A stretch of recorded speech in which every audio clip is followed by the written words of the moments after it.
කරටකර දේශපාලන සංවාදයයි අපි අදත් ආරම්භ කරන්නේ. පසුගිය සතියේ ආන්දෝලනාත්මක කතාබහට ලක්වුණු කරටකර සංවාදයක් රට තුළම කතාබහට ලක්වුණා.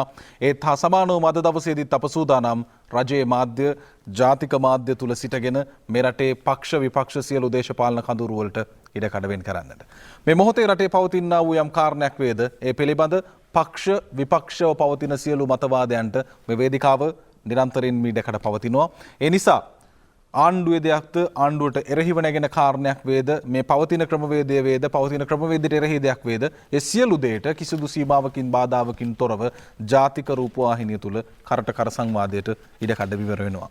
අප අද ආරාධනා කළ පාර්ශවයන් දෙපාර්ශවයන් පිළිබඳ කතා කරන විටදී පවතින කාරණා පිළිබඳ පක්ෂ විපක්ෂ මතවාදය සමාජගත කරන්නට දෙපාර්ශවයම වඩාත් ඍජු දායකත්වයක් දක්වාවි.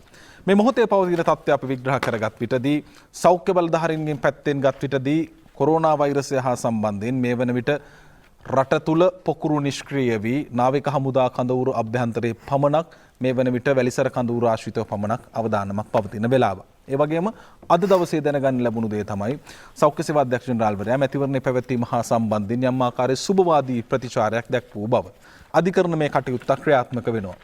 නාම යෝජනා වළංගුද නැද්ද කියන දේ පිළිබඳ එක් කොට්ටාශයක් මේ වන විට අධිකරණයට ගිහින් තියෙනවා. ඒත් එක්කම නිෂ්ක්‍රීය වුණු මැරුණු පාර්ලිමේන්තුවක් යලි කැඳවිය හැකිද යන්න පිළිබඳ ජනාධිපති ලේකම්වරයා පාර්ශවයෙන් ඉදිරිපත් වුණු රොමිස් සිල්වා මහතා මේ මොහොතේදී පාර්ලිමේන්තුවේ කාරණා සම්බන්ධයෙන් අධිකරණයට ඉදිරිපත් කර තිබෙනවා. එක පැත්තක්. ඒත් එක්කම විපක්ෂයේ පැත්තෙන් කියන්නේ ආණ්ඩුව මේ ඡන්දේ තියන්නට හදන්නේ ඇයි මේ වෙලාවේ වසංගතයක් තියෙනවා මේ වසංගතය ඇතුලේ ඡන්දේ තියලා ජනතාව ඇයි අනාරක්ෂිත තැනකට පත් කරන්නේ එහෙම එක කතාවක් තියෙනවා. ජූනි 20 මැතිවරණේ තියන්න බෑ කියලා මැතිවරණ කොමිසම දැනුම් දීලා තියෙනවා. එක කතාවක්. ඒත් එක්කම ආර්ථික සමාජ දේශපාලනික ලොකු අභියෝගයකට අපිට ඉදිරියේදී මුහුණ දෙන්නට තියෙනවා. ඒ සඳහා ශක්තිමත් පාර්ලිමේන්තුවක් අවශ්‍යයි කියන දේ මේ මොහොතේදී වර්තමාන රජයේ පාර්ශවයෙන් නැගෙන කාරණේ. ජනාධිපතිතුමාට මුදල් බලතල තියෙනවද? ඒකාබද්ධ අරමුදල් සම්ප්‍රේෂණය කරන්න පාවිච්චි කරන්නට හැකියාව තියෙනවද? ඒක විපක්ෂයේ ප්‍රශ්න කරනවා. මේ දේවල් මේ දවස්වල කරලියේ බොහොම තදට කතා බහට ලක් වෙන ප්‍රධාන මාතෘකාවන් බවට පත් වෙනවා. මේ සියලු දේ පිළිබඳ වාද විවාද කරන්න අපි සූදානම්. ඔබටත් යම් ආකාරයේ මතයක් ඇති. ඒ මත සියල්ලම ඉවත් කරගෙන මේ පවතින කාරණා පිළිබඳ වාද විවාද ඔස්සේ නිවැරදි මතය කුමක්ද අපි සමාජගත කරගනිමු. අප ආරාධනා කළා අද බොහොම ගෞරවයෙන් යුතුව කරටකර සංවාදය වෙනුවෙන් ශ්‍රී ලංකා පොදු ජන පෙරමුණ වෙනුවෙන් කොළඹ දිස්ත්‍රික් අපේක්ෂක ඒ වගේම අග්‍රාමාත්‍යතුමන්ගේ මාධ්‍ය ප්‍රකාශක වශයෙන් කටයුතු කරන නීතිඥ ප්‍රේමනාත් සීදලවත් මහතා ආයුබෝවන් බොහොම ගෞරවයෙන් පිළිගන්නවා. ඒ වගේම අප ගෞරවයෙන් යුතුව ආරාධනා කළා ජාතික ජන බලවේගය වෙනුවෙන් ජනතා විමුක්ති පෙරමුණේ හිටපු පළාත් සභා මන්ත්‍රී ඒ වගේම ජාතික ජන බලවේගයේ වර්තමාන අනුරාධපුර දිස්ත්‍රික් අපේක්ෂක වසන්ත සමරසිංහ මහතා ආයුබෝවන් බොහොම ගෞරවයෙන් පිළිගන්නවා. කරටකර පළමුවට අප ආරම්භ කරනවා. මේ වටේදී සංවාදශීලී වටයක් නොවේ. පවතින කාරණා පිළිබඳ අපට දෙවනි වටේ තුලදී වාද විවාදවලට යා හැකි. මුල්ම ප්‍රශ්නය වසන්ත සමරසිංහ මහත්මයා ඔබතුමාගෙන් අපිට අහන්න තියෙන්නේ ආණ්ඩුව පැත්තෙන් නිරන්තරයෙන් කියන දේ තමයි මේ වෙද්දී ලෝකයේ අනිකුත් රටවල් එක්ක බලනකොට අපි වසංගතය බොහොම හොඳින් පාලනය කරගෙන තියෙනවා. අපි වෙනමම ක්‍රමවේදයක් කියන්නේ මේ වෙද්දී රෝගීන් සංඛ්‍යාව වාර්තා වීම ලෝකෙත් එක්ක ගත්තාම අපි හොඳ තැනක සිටිනවා. පළමු රෝගියා වාර්තා වෙච්ච මොහොත වන විටත් අප අවශ්‍ය ජනාධිපති කාර්යසාධක බලකාය නිර්මාණය කරලා මේකට අවශ්‍ය වැඩපිළිවෙල සකස් කරලා තිබුණා. ජනතාවට සහන දීම එක පැත්තකින් ක්‍රියාත්මක කරනවා. රෝගීන් පිටස්තර වාර්තා වීම වළක්වා ගන්නට අනිත් පැත්තෙන් කටයුතු කරනවා. ඇයි ජනතා විමුක්ති පෙරමුණ මේ තරම් කුහක වෙලා තියෙන්නේ? මෙච්චර සාර්ථකව පාලනය කරපු දෙයට හරි විදිහේ ක්‍රෙඩිට් එකක් දෙන්න බැරි අය ඔබතුමන්ලට. බොහොම ස්තුතියි අද කරටකර වැඩසටහනට ආරාධනා කිරීම පිළිබඳව. මට හිතෙන්නේ ඔබ මතු කරපු කාරණේම අප්‍රේල් මාසේ 19 වෙනිදා මට මතකයි සෞඛ්‍ය ඇමතිවරිය කිව්වා කොරෝනා ප්‍රී රටක් කියලා. මේක ඊට කලින් කිව්වා පෙබරවාරි මාසේ අර චීන කාන්තාව සුව වෙලා යන වෙලාවේ අපේ සංචාරක අමාත්‍යාංශය හරහා ලෝකේ ටුවරිස්ට් ඒජන්ට්ලට ලියුමකුත් යවුවා රයිට් කොරෝනා ෆ්‍රී කන්ට්‍රි එකක් අපි එන්න කියලා. මෙතනින් තමයි මේක පටන් ගත්තේ. අපි මේ සාකච්ඡාවේ අද එනකොට ආණ්ඩුව කොවිඩ් වසංගතය පාලනය කිරීම සඳහා ගත්ත ක්‍රියාමාර්ගත්. කොවිඩ් වසංගතය තුළ මේ රටේ සෞඛ්‍යංශවල ඒ වගේම ත්‍රිවිධ හමුදාව, පොලිසිය, සිවිල් ආරක්ෂක සේවා, පසු වෛද්‍ය මේ සෞඛ්‍ය සේවාවේ අනෙකුත් සියලු කාර්ය මණ්ඩල, ග්‍රාම සේවක මහත්තුරුන්ගේ සිට ගත්ත මැදිහත් වීම. මාධ්‍ය ආයතන වල මැදිහත් මේ සියල්ල ගත්තට පස්සේ ඔබ බලන්න අද දවසත් අපි රෝගීන් 15ක් විතර අඳුන ගන්න. ඔබ පූර්විකාවේදීම සඳහන් කළා මේ අපිට දැන් හම්බෙන්නේ නාවික හමුදා කඳවුරෙන් කියලා. අපිට 18 වෙනිදා අපේ 18 වෙනිදා 11 වෙනි යුද සමරුමට යුද ජයග්‍රහණ සමරුමට ආපු නාවික හමුදා සෙබළු දෙන්නෙකුත් කොවිඩ් හැදිලා අඳුනගත්තා අසනීප වෙලා ගියා. අප්‍රේල් මාසේ 21 වෙනිදා තමයි නාවික හමුදා කඳවුරට කොවිඩ් වසංගතය වැළඳිලා තියෙනවා කියලා අඳුරගත්තේ. මේ මැයි මාසේ. ඒතර 21 වෙනිදා ඉඳන් අපි මේක වළක්වන්න තීරණය කරා නම් මැයි මාසේ මෙතනින් හම්බෙන්න විදිහක් නැහැ.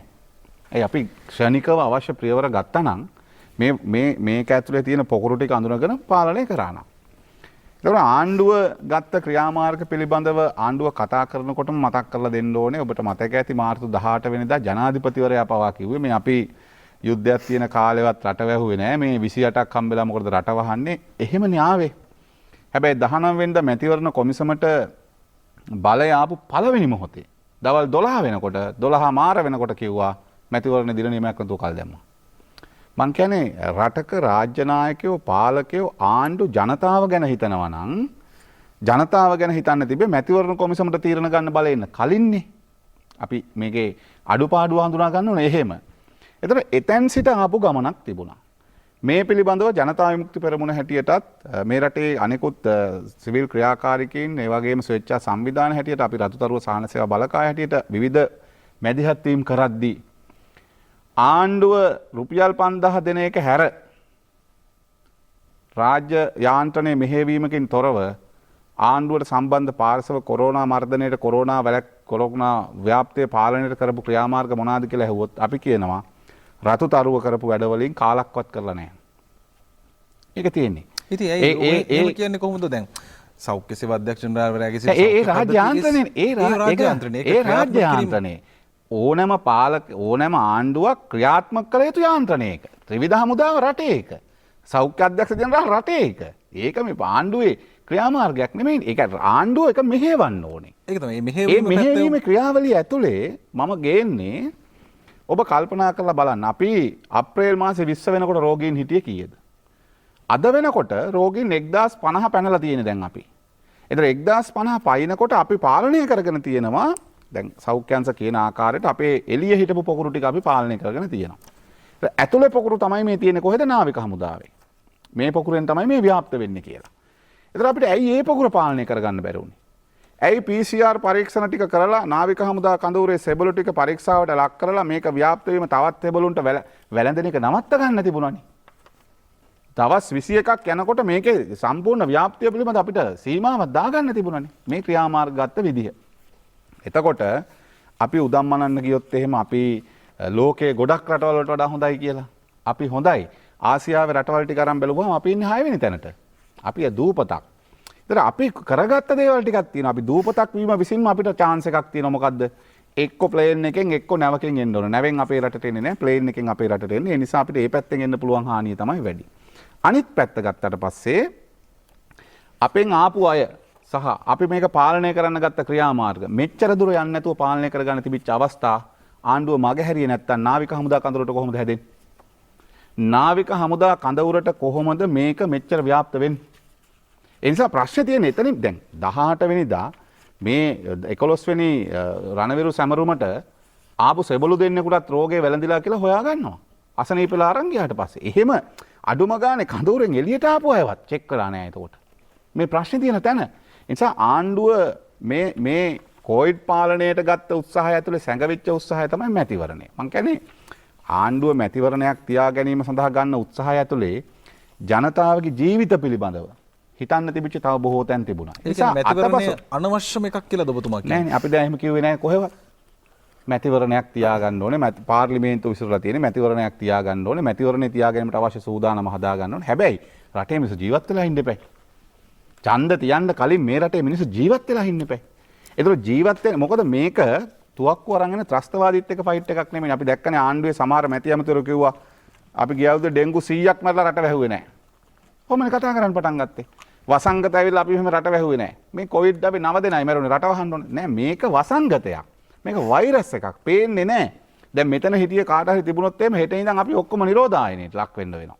ඒකනේ පොදු නීතිය. මොකද මේක පැතිරෙන එක වළක්වන්න එපා. මේක පේන්නේ අපි ළඟ කොහොමද තියෙන්නේ කියලා. ඒ නිසා අපි කියන්නේ ආණ්ඩුවක් හැටියට ගත්ත ක්‍රියාමාර්ග ඇතුලේ අපි තවදුරටත් ඇයි රට වහගෙන ඉන්නේ? දැන් අනිද්දා හෙට අනිද්දා දවස් දෙකක් වහන්න වෙනවා. ලෝකේ රටවල් පාලනය කරගෙන ඇවිල්ලා පොකුරු වලක්වන් ඇවිල්ලා පොකුරු වලක්වුවට පස්සේ ඊළඟට තමයි පියවර 1 2 3 කියලා රට අරින්න පටන් ගන්නවා. අපි ඉස්සලා දුන්නා මේ ගෙදර සිට වැඩ. හොඳ. work at home. දැන් ආපහු පටන් ගත්තා අපි back to work කියලා. හැබැයි back to work කිව්වට බස් එක නෑ එන්න පාරේ තවමත් මිනිස්සුන්ට. කෝච්චිය වැඩ කරන්නේ තවමත් පාරේ එන්න. වැඩ බිමට ආවට පස්සේ නිරෝධායන නීතිය අනුව වැඩ කරන්න බෑ. දුර ප්‍රශ්නයක් එනවා. කොරෝනා ඉවරලා එනකොට නිරෝධායනයට ලක් වෙච්ච මිනිස්සු රස්සා නැතුව ගෙදරට වෙලා නිරෝධායනයට ලක් වෙන්න තත්ත්වයට ඇවිල්ලා තියෙනවා. ඒතකොට ආණ්ඩුව මේක පාලනය කරනවා කියලා කියන ක්‍රියාවලිය ඇතුලේ රටක් හැටියට මූණ දීපු වසංගතය යම් ප්‍රමාණයක් පැතිරීම අපි වළක්වාගෙන තියෙනවා. ඒක සෞඛ්‍යාංශවල ගත්ත ක්‍රියාමාර්ග. ඔබ බලන්න අදත් මාස්ක් ටික ආවොත් එහෙම මාස්ක් එක චීනෙන් ආපු මාස්ක් ටික තවමත් තියෙන සෞඛ්‍ය අමාත්‍යාංශයේ දෙවෙනි තට්ටුවේ කොරිඩෝර වලන් ගොඩ ගහලා. මේ තියෙන්නේ ප්‍රශ්න තියෙන තැන. තවමත් සෞඛ්‍ය කාර්ය මණ්ඩලයට අවශ්‍ය PPE කිට් එක නැහැ. පෞද්ගලික ආරක්ෂක ඇඳුම් අඩුයි. මාස්ක් ටික අඩුයි. ත්‍රිවිධ හමුදාවෙම ඉන්න නිලධාරීන් ඔබ අදත් ගිහිල්ලා බලන්න කොළඹ වටේ මාස්ක් එක අර මොනවද එයා යතේ තියෙන්නේ කියලා. එකම මාස්ක් එක පාවිච්චි කරන්න. ඒ කියන්නේ පහසුකම් ලබා දීමේදීත් අපි තවම තියෙන්නේ නිකන් අර දෙන්න ඕන වුණොත් දෙන වගේ තැනක තියෙනවා. ඒ කියන්නේ ආපු මේ සහනාධාරවත් බෙදලා නැහැ කියන එක බෙදලා නැහැ කියලා බොහොම වගකීම මම මේ කියනවා. මේ තත්ත්වයේ බෙදුවා නම් මේ දැන් අනිත් එක තමයි දැන් ආධාර එකතු වෙන ආධාර බෙදලා දෙන්න එපා මේක පාලනය කරන්න. අර මුදල බිලියනයයි 1.5යි 2යි කියන්නේ නෙමෙයි. අර මුදලෙන් ආපු සල්ලි රයිට් සෞඛ්‍යාංශවලට මෙන්න කිට් එක මහන්න මෙච්චර යවුවා, මාස්ක් වලට මෙච්චර යවුවා, ග්ලව්ස් වලට මෙච්චර යවුවා, විස බීජ හරණයන් වලට මෙච්චර යවුවා. අපිට කියන්නකෝ ආණ්ඩුව කොයි නගරෙද කොයි තැනද විස බීජ හරණය කරේ. අඩුම ගානේ Tamanට තියෙන පළාත් පාලන ආයතන ටික පාවිච්චි කරලා විස බීජ හරණය කරේ කොහෙද කියලා.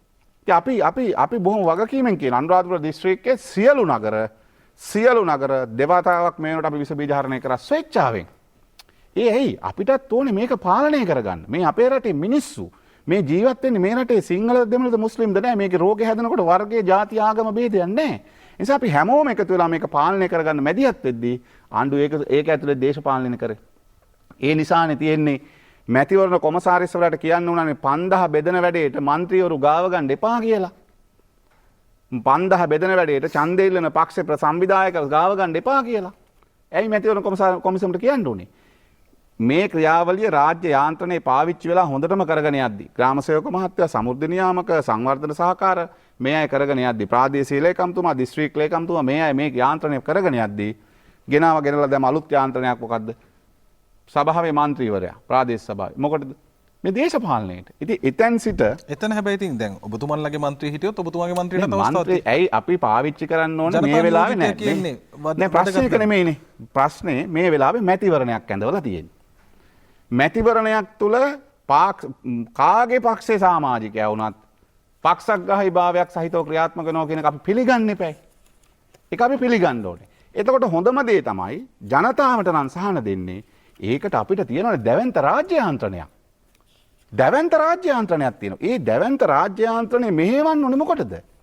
කිසිදු කෙනෙකුට පක්ෂග්‍රාහී නොවි ව්‍යසනයකදී සහන ලැබීමේ සාධාරණ අයිතිය ආරක්ෂා කිරීම සඳහා. එහෙම නැතුව තමන්ගේ පාක්ෂිකයන්ට තට්ටු ගෙදර හිටියත් වාහනේ තිබුණත් ලොරිය තිබුණත් දෙනවා. සමහරුන්ට තවත් ඉන්නවනේ පොලිමේ හම්බෙච්ච නැති අය. තවත් ඉන්නවනේ පළවෙනි එක හම්බෙච්ච නැති අය ඉන්නවනේ. අනුරාධපුර දිස්ත්‍රික්කේ ඉන්නවනේ. මේ ප්‍රශ්නේ තියෙන තැන. ඉතින් ඒ නිසා මේ ප්‍රශ්නේ ආණ්ඩුවට මේ විවේචනයේ ගොඩ නැගෙන්නේ.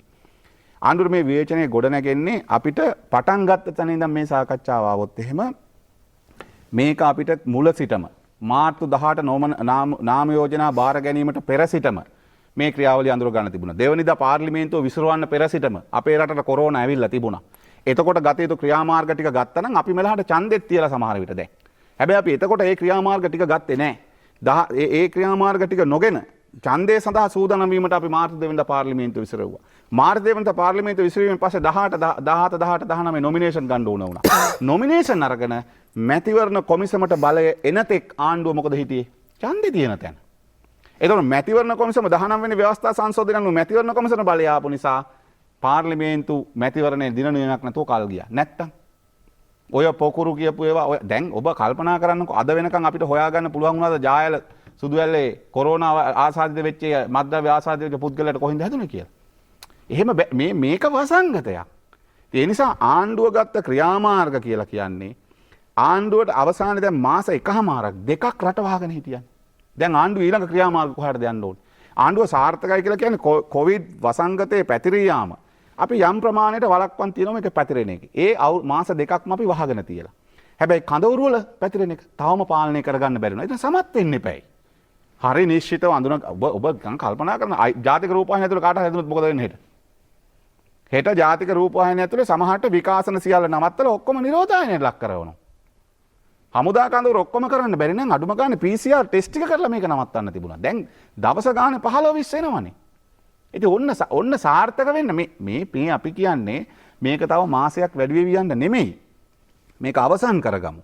අවසන් කරගන්න අවශ්‍ය ටික පරීක්ෂණ ටික කරලා මේක මෙතනින් පාලනය කරන්න පුළුවන් වෙන්න එපයි. හැබැයි ඒ පාලනය කිරීමට අවශ්‍ය මැදිහත් වීම නොකර එතනින් පස්සේන පශ්චාත් කොරෝනා තත්ත්වය කොරෝනා රෝගය අපි හිතන්නේ නැහැ ඔන්න බිඳුවයි කියලා හෙට දවසේ අපිට ඉවර කරගන්න පුළුවන් වෙයි කියලා. අපි අවසාන රෝගිය අපිට මැයි මාසේ දෙවෙනිදා තමයි සමාජයෙන් වාර්තා වෙන්නේ. සමාජයෙන් හම්බෙන්න කෙනා. එතනින් පස්සේ අපි දැන් තියෙන්නේ මේ නාවික හමුදා කඳුර ආශ්‍රිත වෙන එකයි තමයි තියෙන්නේ. ඒතර අපි තව සතියක් විතර යනකොට අපිට සමාජයෙන් ආවේ නැත්නම් අපිට හිතා ගන්න පුළුවන් දැන් සමාජේ නැහැ කියලා. ඊට පස්සේ එනවා ආර්ථික කොරෝනාව. ඒතකොට ආණ්ඩුව සමත්. ඔන්න ප්‍රශ්නේ නැතන. නිසා මේක පරාජය කරනවත් එක්කම අපිට එන ප්‍රශ්නෙට උත්තර හොයන්න ආණ්ඩුව ලෑස්ති වෙලා ඉන්නවා. ඒ කියන්නේ ඔබතුමා කියන්නේ ආර්ථික ප්‍රශ්නත් විසඳලා ඔක්කොම කල් ඉවරලා ඡන්දයට යන්න ඕන කියන තැනදී නෑනේ. ඡන්දයට යන්න එතෙන්ට යන්න ඕනේ නෑනේ. අපේ රටේ ආර්ථික ප්‍රශ්න විසඳලා ඡන්දයට යන්න ගියොත් එහෙම කවදාවත් ඡන්ද තියන්න හම්බෙන්නේ නැහැ ජාම. ඇයි මේ අපේ රටේ ආර්ථික ප්‍රශ්න විසඳන්න තියා අඩුම ගානේ මේ මාස දෙකක් රට වහලා තියලා රස්සා නැති වෙච්ච සේවකයන්ට පඩිය දී ගන්න බැරි වෙලා. රාජ්‍ය ආයතන අර්ධ රාජ්‍ය ආයතන හිටු සේවකයෝ 5000ක් විතර එළියට දාලා තියෙනවා. අනි අවුරුදු 2.5 වැඩ කරපු සේවකයෝ. පෞද්ගලිකංශ සේවකයෝ ලක්ෂ 2.5ක් විතර මේනොට එළියට වැටලා තියෙනවා. සංචාරක ව්‍යාපාරය බිම හාන්සි. ඊට අමතරව දැන් කර්මාන්ත ශාලාවල සිට රස්සා නැතුව තියෙනවා. උපාධිධාරීන් ඡන්දය ඔන්න මෙන්න තියදී උපාධිධාරී පත්වීම් දීලා ඒ පත්වීම් නැමැත්තුවා. හැබැයි ඒ අයට දීමනාව දෙනවා කියලා අගමැතිවරයාම කිව්වා. අද වෙනකන් දීමනාවක් නැහැ. ඒ අයට ලැබිච්ච දෙයක්වත් නැහැ. හිටපු රස්සාවෙන් ආපු දෙයක්වත් නැහැ. ඊට ඒ විතරක් නෙමෙයි. මේ ක්‍රියාවලිය ඇතුලේ ආණ්ඩුව කොරෝනා මර්ධනය කිරීම සඳහා ගත්ත ක්‍රියාමාර්ග හැටියට ගත්තේ ඇඳිරි නීතිය දාන එකයි. මේ ක්‍රියාමාර්ග ඇතුලේ ඇඳිරි නීතිය දාන එක රාජ්‍ය යාන්ත්‍රණය මෙහෙවන එක. ඒතර අපි විශ්වාස කරනවා තව ගත යුතු සහයෝගයේ ගත යුතු පාර්ශ්ව විශාල ප්‍රමාණයක් ජනතාවගේ ස්වේච්ඡා සංවිධාන විදේශීය රටවල් වල පවා මේ තත්ත්වයේ ලෝක තත්ත්වයක් මතුවලා තියෙද්දි ලබාගත යුතු අත්දැකීම් ටිකත් ලබාගෙන මේ නාවික හමුදා කඳවුරේ වැඩෙත් ඉවර කරලා ඉන්න තිබිච්ච කාලෙක තමයි අපි නාවික හමුදා කඳවුරු රෝගීන් වාර්තා වෙන තත්ත්වයකට අපි ඇවිල්ලා තියෙන්නේ. ඒ නිසා අපි කියන්නේ වහාම දැන් නාවික හමුදා කඳවුරේවත් මේ PCR පරීක්ෂණ ටික අවසන් කරලා මේ රෝගීන් මේ ව්‍යාප්ත වෙන එක නවත්තලා මේ රට කොරෝනා වලින් මේ කොරෝනා වසංගතේ පැතිරෙන එකෙන් අවසන් කරලා මේ රට මෙතනින් ඉස්සරහට ගෙන යන ක්‍රියාමාර්ගයට අඩිය තියෙන එක තමයි සාර්ථකත්වය වෙන්න ඕනේ කියලා තමයි අපි විශ්වාස කරන්නේ. බොහොම ස්තුතියි පළවෙනි වටේ අදහස් පළ කිරීමට. ප්‍රේමනාත් දොළවත්ත මෙතුමනි දැන් මේ පාර්ශවෙන් ඔබ කියන කාරණේ තමයි රට නියම වෙලාවට වැහුවේ නැහැ කියන චෝදනාව එකක් කියනවා. ඒත් එක්කම තමයි මැතිවරණය ඉලක්ක කරගනිමින් අනෙක් තැන් වැහුවා පාසල් වැහුවගෙන් පස්සේ ප්‍රාදේශීය ලේකම් කාර්යාල ටික විවෘතව තියාගෙන නාම යෝජනා බාර දෙන්න අවශ්‍ය කටයුතු සිදු කරා. ඒ වෙලාවේ ආණ්ඩුව අවශ්‍ය ක්‍රියාමාර්ගය ගත්තේ නැහැ. මෙතුමා තව චෝදනාවක් කළා ලබා දීපු සහන ආධාර තියෙනවා ඒව තාම බෙදලා නැහැ සෞඛ්‍ය අමාත්‍යාංශ කොරිඩෝවේ තියෙනවා ෆේස් මාස්ක් කියලා. ඇත්තටම ආණ්ඩුව අකාර්යක්ෂම පාලනයක්ද තිබුණේ මේ කොරෝනා පාලනය පිළිබඳව ඔබතුමාගේ පැත්තෙන් පිළිතුරු දුන්නු. මම හිතන්නේ සුපුරුදු පරිදි ජනතා විමුක්ති පෙරමුණේ කුහකත්වය අද ප්‍රදර්ශනය කරමින් ඉන්නවා. මුළු රටම මුළු ලෝකෙම පිළිගන්න තත්ත්වයක් තමයි තියෙන්නේ. කොහොමද රාජ්‍යයක් හැටියට අපි මේ කොරෝනා වලට මුහුණ දුන්නේ කියලා. මම හිතන්නේ විපක්ෂයේ කාර්යභාරය වෙන්නේ විපක්ෂ කණ්ඩායම් වල කාර්යභාරය වෙන්නේ කරන දෙයට විරුද්ධ වෙන එක නෙමෙයි. අර්ථ සාධනීය විවේචනයක් එක්ක තමන් හොඳ දේ හොඳ ලෙස දකිමින් ඒ අවශ්‍ය කාර්යය කිරීම තමයි විපක්ෂයේ කාර්යභාරය වෙන්න ඕනේ. මම හිතන්නේ ජනතා විමුක්ති පෙරමුණ මේ පහුගිය අවුරුදු 5 තුලම තින් ආණ්ඩුවේ හිටපු නිසා වෙන්නේ නැති දැන් තමයි විපක්ෂයේ කාර්යභාරය මතක් වෙලා කරන හැම දෙයකටම විරුද්ධ වෙනවා. කරන හැමදේම වැරදි කියනවා. දැන් මුළු ලෝකෙම දැන් මේ සමත්යයි පවසන සියලුම ලෝකයේ අනිකුත් රටවල් අද වෙනකොට වැටිලා පෑගිලා මිරිගිලා අවසන් හුස්ම හෙළමින් සිටින අවස්ථාවක අපි රාජ්‍යයක් ලෙස අපි ඉහළින් ඉන්නවා. අපි සමත් ජාතියක් කියලා අද ලෝකෙට පෙන්නලා තියෙනවා. මං කියන්නේ මේකට මේ වෙලාවේ කරන්න ඕනේ දේශපාලන නෙමෙයි. අපි එකහුව වෙලා මේක කරගෙන යන්න. දැන් මේ තියෙන මේ අපි අද බලන්න චාමර මේ රටේ රැල්ල වෙනස් වෙලා තියෙන චාමර. පහුගිය කාලේ ක්‍රීඩා තරගයක ඉදිරිපත් වෙන ක්‍රීඩකයා පිටරට යනකොට පවා අම්මා තාත්තාගේ ඉඳලා ඥාතියගේ හරි ඉඳලා ඒ ගිවිසුම් අස්සම් කරලා තමයි යුරෝපයට යවන්නේ. වෙනත් රටකට යවන්නේ. හැබැයි අද වෙනකොට අද රැල්ල වෙනස් වෙලා ඒ යුරෝපයේ ඉන්න ඇමරිකාව එංගලන්තේ ඕස්ට්‍රේලියාවේ ඉන්න අපේ රටේ අහිංසක පුරවැසියෝ මේ රටට එන්න දඟලනවා. මේ රට ආදරේ වැළඳ කරන තත්ත්වයට නිර්මාණය වෙලා තියෙනවා. ඒ අය දන්නවා තමන්ගේ මව් භූමිය කොහොම හරි ඒ මාතෘ භූමිය ඒ රැක බලා ගනී කියලා. මේ කුහක ලෙස මේ වචන කියන අය කියන විදිහට රටේ දොරවල් වැහුවා නම් ඔබතුමා දන්නවා අවසන් සුමානේ තුල අපේ ලාංකිකයෝ අහිංසක ජනතාව ඒ රටවල් වල ඉඳලා ඒ කොරෝනා වසංගතයේ තිබ්බ රටවල් ඉඳලා 88000ක් ලංකාවට ඇවිල්ලා තියෙනවා. ඒ මිනිස්සු මේ රටට ආපු නිසා කොහොම රැකුණා. ඒ 88000න් යම් 100ට ගණනක් ඒ රටවල හිටිනා මියන්න තිබ්බා. අද අපේ රටේ මරණ අනුපාතය කියන්නේ මිලියනයකට 0.4යි. මිලියනයකට. මේ අහිංසක මිනිස්සුන් අපි එහෙ තියලා තියන්නද කියන්නේ? මොකක්ද මේ රටේ තියෙන මාතෘභූමිය මොනවද මේ රටේ මිනිස්සුන්ට තියෙන සැලකිල්ල? ඒ අහපාල්ලා ආණ්ඩුවේ කොටස්කාරයන්ට ඔබ පුරුදුයි. අපි ගිහිල්ලා රටක් හැටියට අපි ගිහිල්ලා අපේ සමත් බව පෙන්නුවා. අපේ ගිහිල්ලා අපි චීනට ගිහිල්ලා අපේ දරුවන් අරන් ආවා. අවාසනාවන්ත ලෙස ඒ ඉතාලියෙන් ආපු 3600 ඒ සිද්ධිය තුල ඇතිවෙච්ච තත්ත්වය තුල යම් ආකාරයක යම් රෝග පැතිරීමක් සිද්ධ වුණා. ඒ හැසිරීම සම්බන්ධයෙන්. නමුත් මොනව කරන්නද? මේ රටේ මිනිස්සු. මේ රටේ ජනතාව. ඒ මිනිස්සු අමතක කරලා ඉන්නද? නෑ ඔය කියන විදියට ඒ වෙලාව වැහුවා නම් හොඳයි මේ වෙලාව වැහුවා නම් හොඳයි. එහෙම කියන්න පුළුවන්. හැබැයි අපි දැන් මේක වහලා දාලා අපි මේකට මූණ දීලා තියෙනවා. අපිට මූණ දීලා අපි මේක සමත් ලෙස අපි කටයුතු කරලා තියෙනවා. නාවික හමුදාවේ සිද්ධියක් වෙලා තියෙනවා. ඒ නාවික හමුදාවේ එක හමුදා කඳවුරක යම් සිද්ධියක් වෙලා තියෙනවා. ඒ වුණොත් ඒ සුදුවැල් ප්‍රදේශයේ ඒ ඇතිවෙච්ච තත්ත්වේ නිෂේධනය කරන්න ගිහිලා ඇතිවෙච්ච අවාසනාවන්ත තත්ත්වයක්. හැබැයි අද වෙනකොට දවස් 20කට වැඩි ආසන්න කාලයක් යනකොට සමාජයේ අනෙකුත් තැන්වල මේ රෝගී වාහක තත්ත්වය හොයාගන්න නැහැ. මේ ක්‍රියාවලියට මැදිහත් වෙච්ච නිලධාරීන්ගේ ආරක්ෂාව තහවුරු කරන්න රජය අසමත් වෙලාද මෙතුමන් කියන විදියට? පැහැදිලිවම දිගින් දිගටම මේ චෝදනා නගන්න පුළුවන්. ඇමරිකාවේ සමහර තැන්වල වෛද්‍යවරුන්ට මුණු ආවරණ නැහැ. මම කියන්නේ එහෙ නැහැ කියලා මෙහෙ තියනවද නැද්ද නෙමෙයි. මෙහෙ ඔය චෝදනා මුඛයෙන් කුහකත්වයෙන් ජනතාව විතරට කතා කරන්න පුළුවන්. හැබැයි අපි දන්නවා අපේ දැන් පහුගිය කාලේ පුරාවට මට කියන්න අපේ බෙහෙත් කරපු ඔය කියන විදිහට අපේ බෙහෙත් කරපු වෛද්‍යවරු කී දෙනෙක්ට ඔය කියන ආවරණ තිබ්බ නැත්නම් අපේ හෙදියන්න තිබ්බ නැත්නම් කී දෙනෙක් අපේ ලෙඩ රෝග වලට ලක් වුණාද? ඔය කියන විදිහට මුණු ආවරණ ඔය කියන පහසුකම් තිබ්බ නැත්නම් මුළු රෝහල් පද්ධතියම වහන්න තිබ්බනේ. මොන බොරුද මේ? මොන කුහක කතාවද මේ? මාස් ටික බෙදලා නැල්ලු. එහෙනම් ඔය කියන විදිහට මේ රෝගයට බෙහෙත් දෙන වෛද්‍යවරු බුරුතු පිටින් මේ රෝගීට වැළඳෙන්න ඕනේ. මේ කතා ජනතාවට කියලා මේ සුරංගනා කතා කියලා මං හිතන්නේ තේරුමක් වෙන්නේ නැහැ. මොකද ඔය කියන තත්වයට මාස් ටික බෙදලා නැත්නම් අවශ්‍ය පහසුකම් දීලා නැත්නම් මේ දවස් 20ක් ගිහිල්ලා අද වෙනකොට දැනට රෝගීන් 400 ගණන් බෙහෙත් ගන්නවා. ওই රෝගීන්ගෙන් මේ කොවිඩ්-19 මේ වසංගතයේ මේ රෝග වාහක පැතිරෙන විදිහක් නැද්ද? පැතිරෙන්න පුළුවන්. හැබැයි අද වෙනකොට අපි දැකලා තියෙනවා අපේ එකම රෝහල් සේවකයෙක්වත් මේ රෝගීට ගොදුරු වෙලා තියෙනවා. අවාසනාවන්ත ලෙස එක විශේෂඥ වෛද්‍යවරයෙක් හමුවට ආපු බෙහෙත් ගන්න ආපු කෙනෙක් නිසා ඒ රෝගී පැතුරුණා. එච්චරයි. ඒ නිසා ඔවා කියන්න පුළුවන්. ඔවා ගැන කතා කරන්න පුළුවන්. අපිට ඇත්තටම රටක් හැටියට රටට මේ සමත් අසමත් භාවය අපිට කියන්න අවශ්‍ය නැහැ. රටේ ජනතාව දන්නවා මේ ආණ්ඩුව මොනවද කරේ කියලා. රටේ ජනතාව දන්නවා ගෝඨාභය රාජපක්ෂ මහත්මයා මහින්ද රාජපක්ෂ මැතිතුමා ඇතුළු අගමැතිතුමා සහ රාජ්‍ය යාන්ත්‍රණය මොකද කරලා තියෙන්නේ කියලා. අද ලෝකයේ රටවල් ගත්තාම අපේ රටේ ඒ බුද්ධියංශ යොදාගෙන ඊශ්‍රායලය ශ්‍රී ලංකාව වියට්නාමය මේ රටවල් තුනම අපේ රටේ බුද්ධියංශ යොදාගෙන ඒ රටවල් ඒ ජනතාවගේ ආරක්ෂාව වෙනුවෙන් කටයුතු කරලා අද සාර්ථකවයි ඔප්පු කරලා තියෙනවා. මේ පහුගිය පාර්ලිමේන්තුවේ කොටස්කාරයෝ වෙච්ච පහුගිය පාර්ලිමේන්තුවේ ආණ්ඩුවට ඔක්සිජන් දීපු ආණ්ඩුවත් එකට අත උස්සපු අය අද ඇවිල්ලා කියනවා මේ රටේ ජනතාව ගැන මේ ආණ්ඩුව හිතන්නේ නැල්ලු.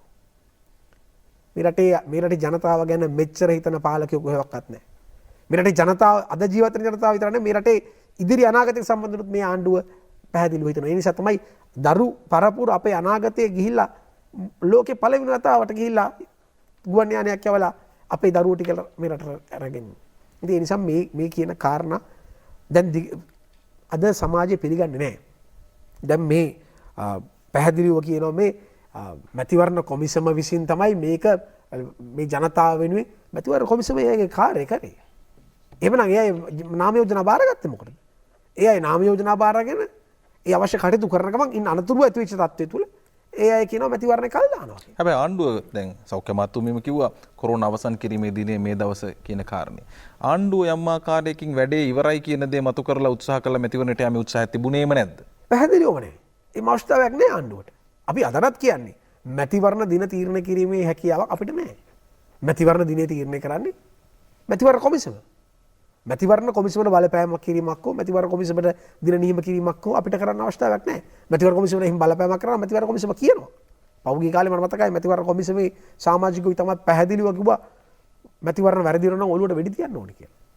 ඉතින් එහෙම තත්වයක් එහෙම මැතිවරණ කොමිසමට කිසිම බලපෑමක් කරලා නැහැ. එල්ලීමක් නැහැ. මැතිවරණ කොමිසම නිරායාසයෙන් ඒ අවශ්‍ය කටයුතු කරගෙන යනවා. ඉතින් අද වෙනකොට මේ ආණ්ඩුව මේ ඡන්දයක් පස්සේ යනවා කියන කාරණයෙන් එහාට ගිහිල්ලා අපි බලන්නලා තිනේ විපක්ෂය සහ ඒ සබැඳි කණ්ඩායම් ඡන්දයට තියෙන බයත් එක්ක ඡන්දයෙන් පලා යන උත්සාහ කරන ස්වරූපයක් තමයි මේ පේන්න තියෙන කොවිඩ් වසංගතය හරහා. හරි දැන් අර මැතිවරණ කොමිසම දිනේ වෙනස් කරේ නැත්තම් කොරෝනා රෝගීන් වාර්තා වෙලා පොකුරු සුදුවැල්ල බණ්ඩාරනායකපුර වාර්තා වෙද්දී ආණ්ඩුව එහෙනම් හිතලා තීරණය කරනවද මැතිවරණය නොපවත්තා හිටියනම් හොඳයි කියන එකට? පැහැදිලිවම මේ බලහුමාරුව තුළ මැතිවරණ කොමිසම ස්වාධීනයයි කියාගන්නා වූ මැතිවරණ කොමිසම තුළ ඒ බලය ප්‍රකාරව ඒ අය කල් දැම වගේම ආණ්ඩුව කිසිම අවස්ථාවක් පැකිලෙන්නේ නැහැ අවශ්‍ය දේවල් කරන්න.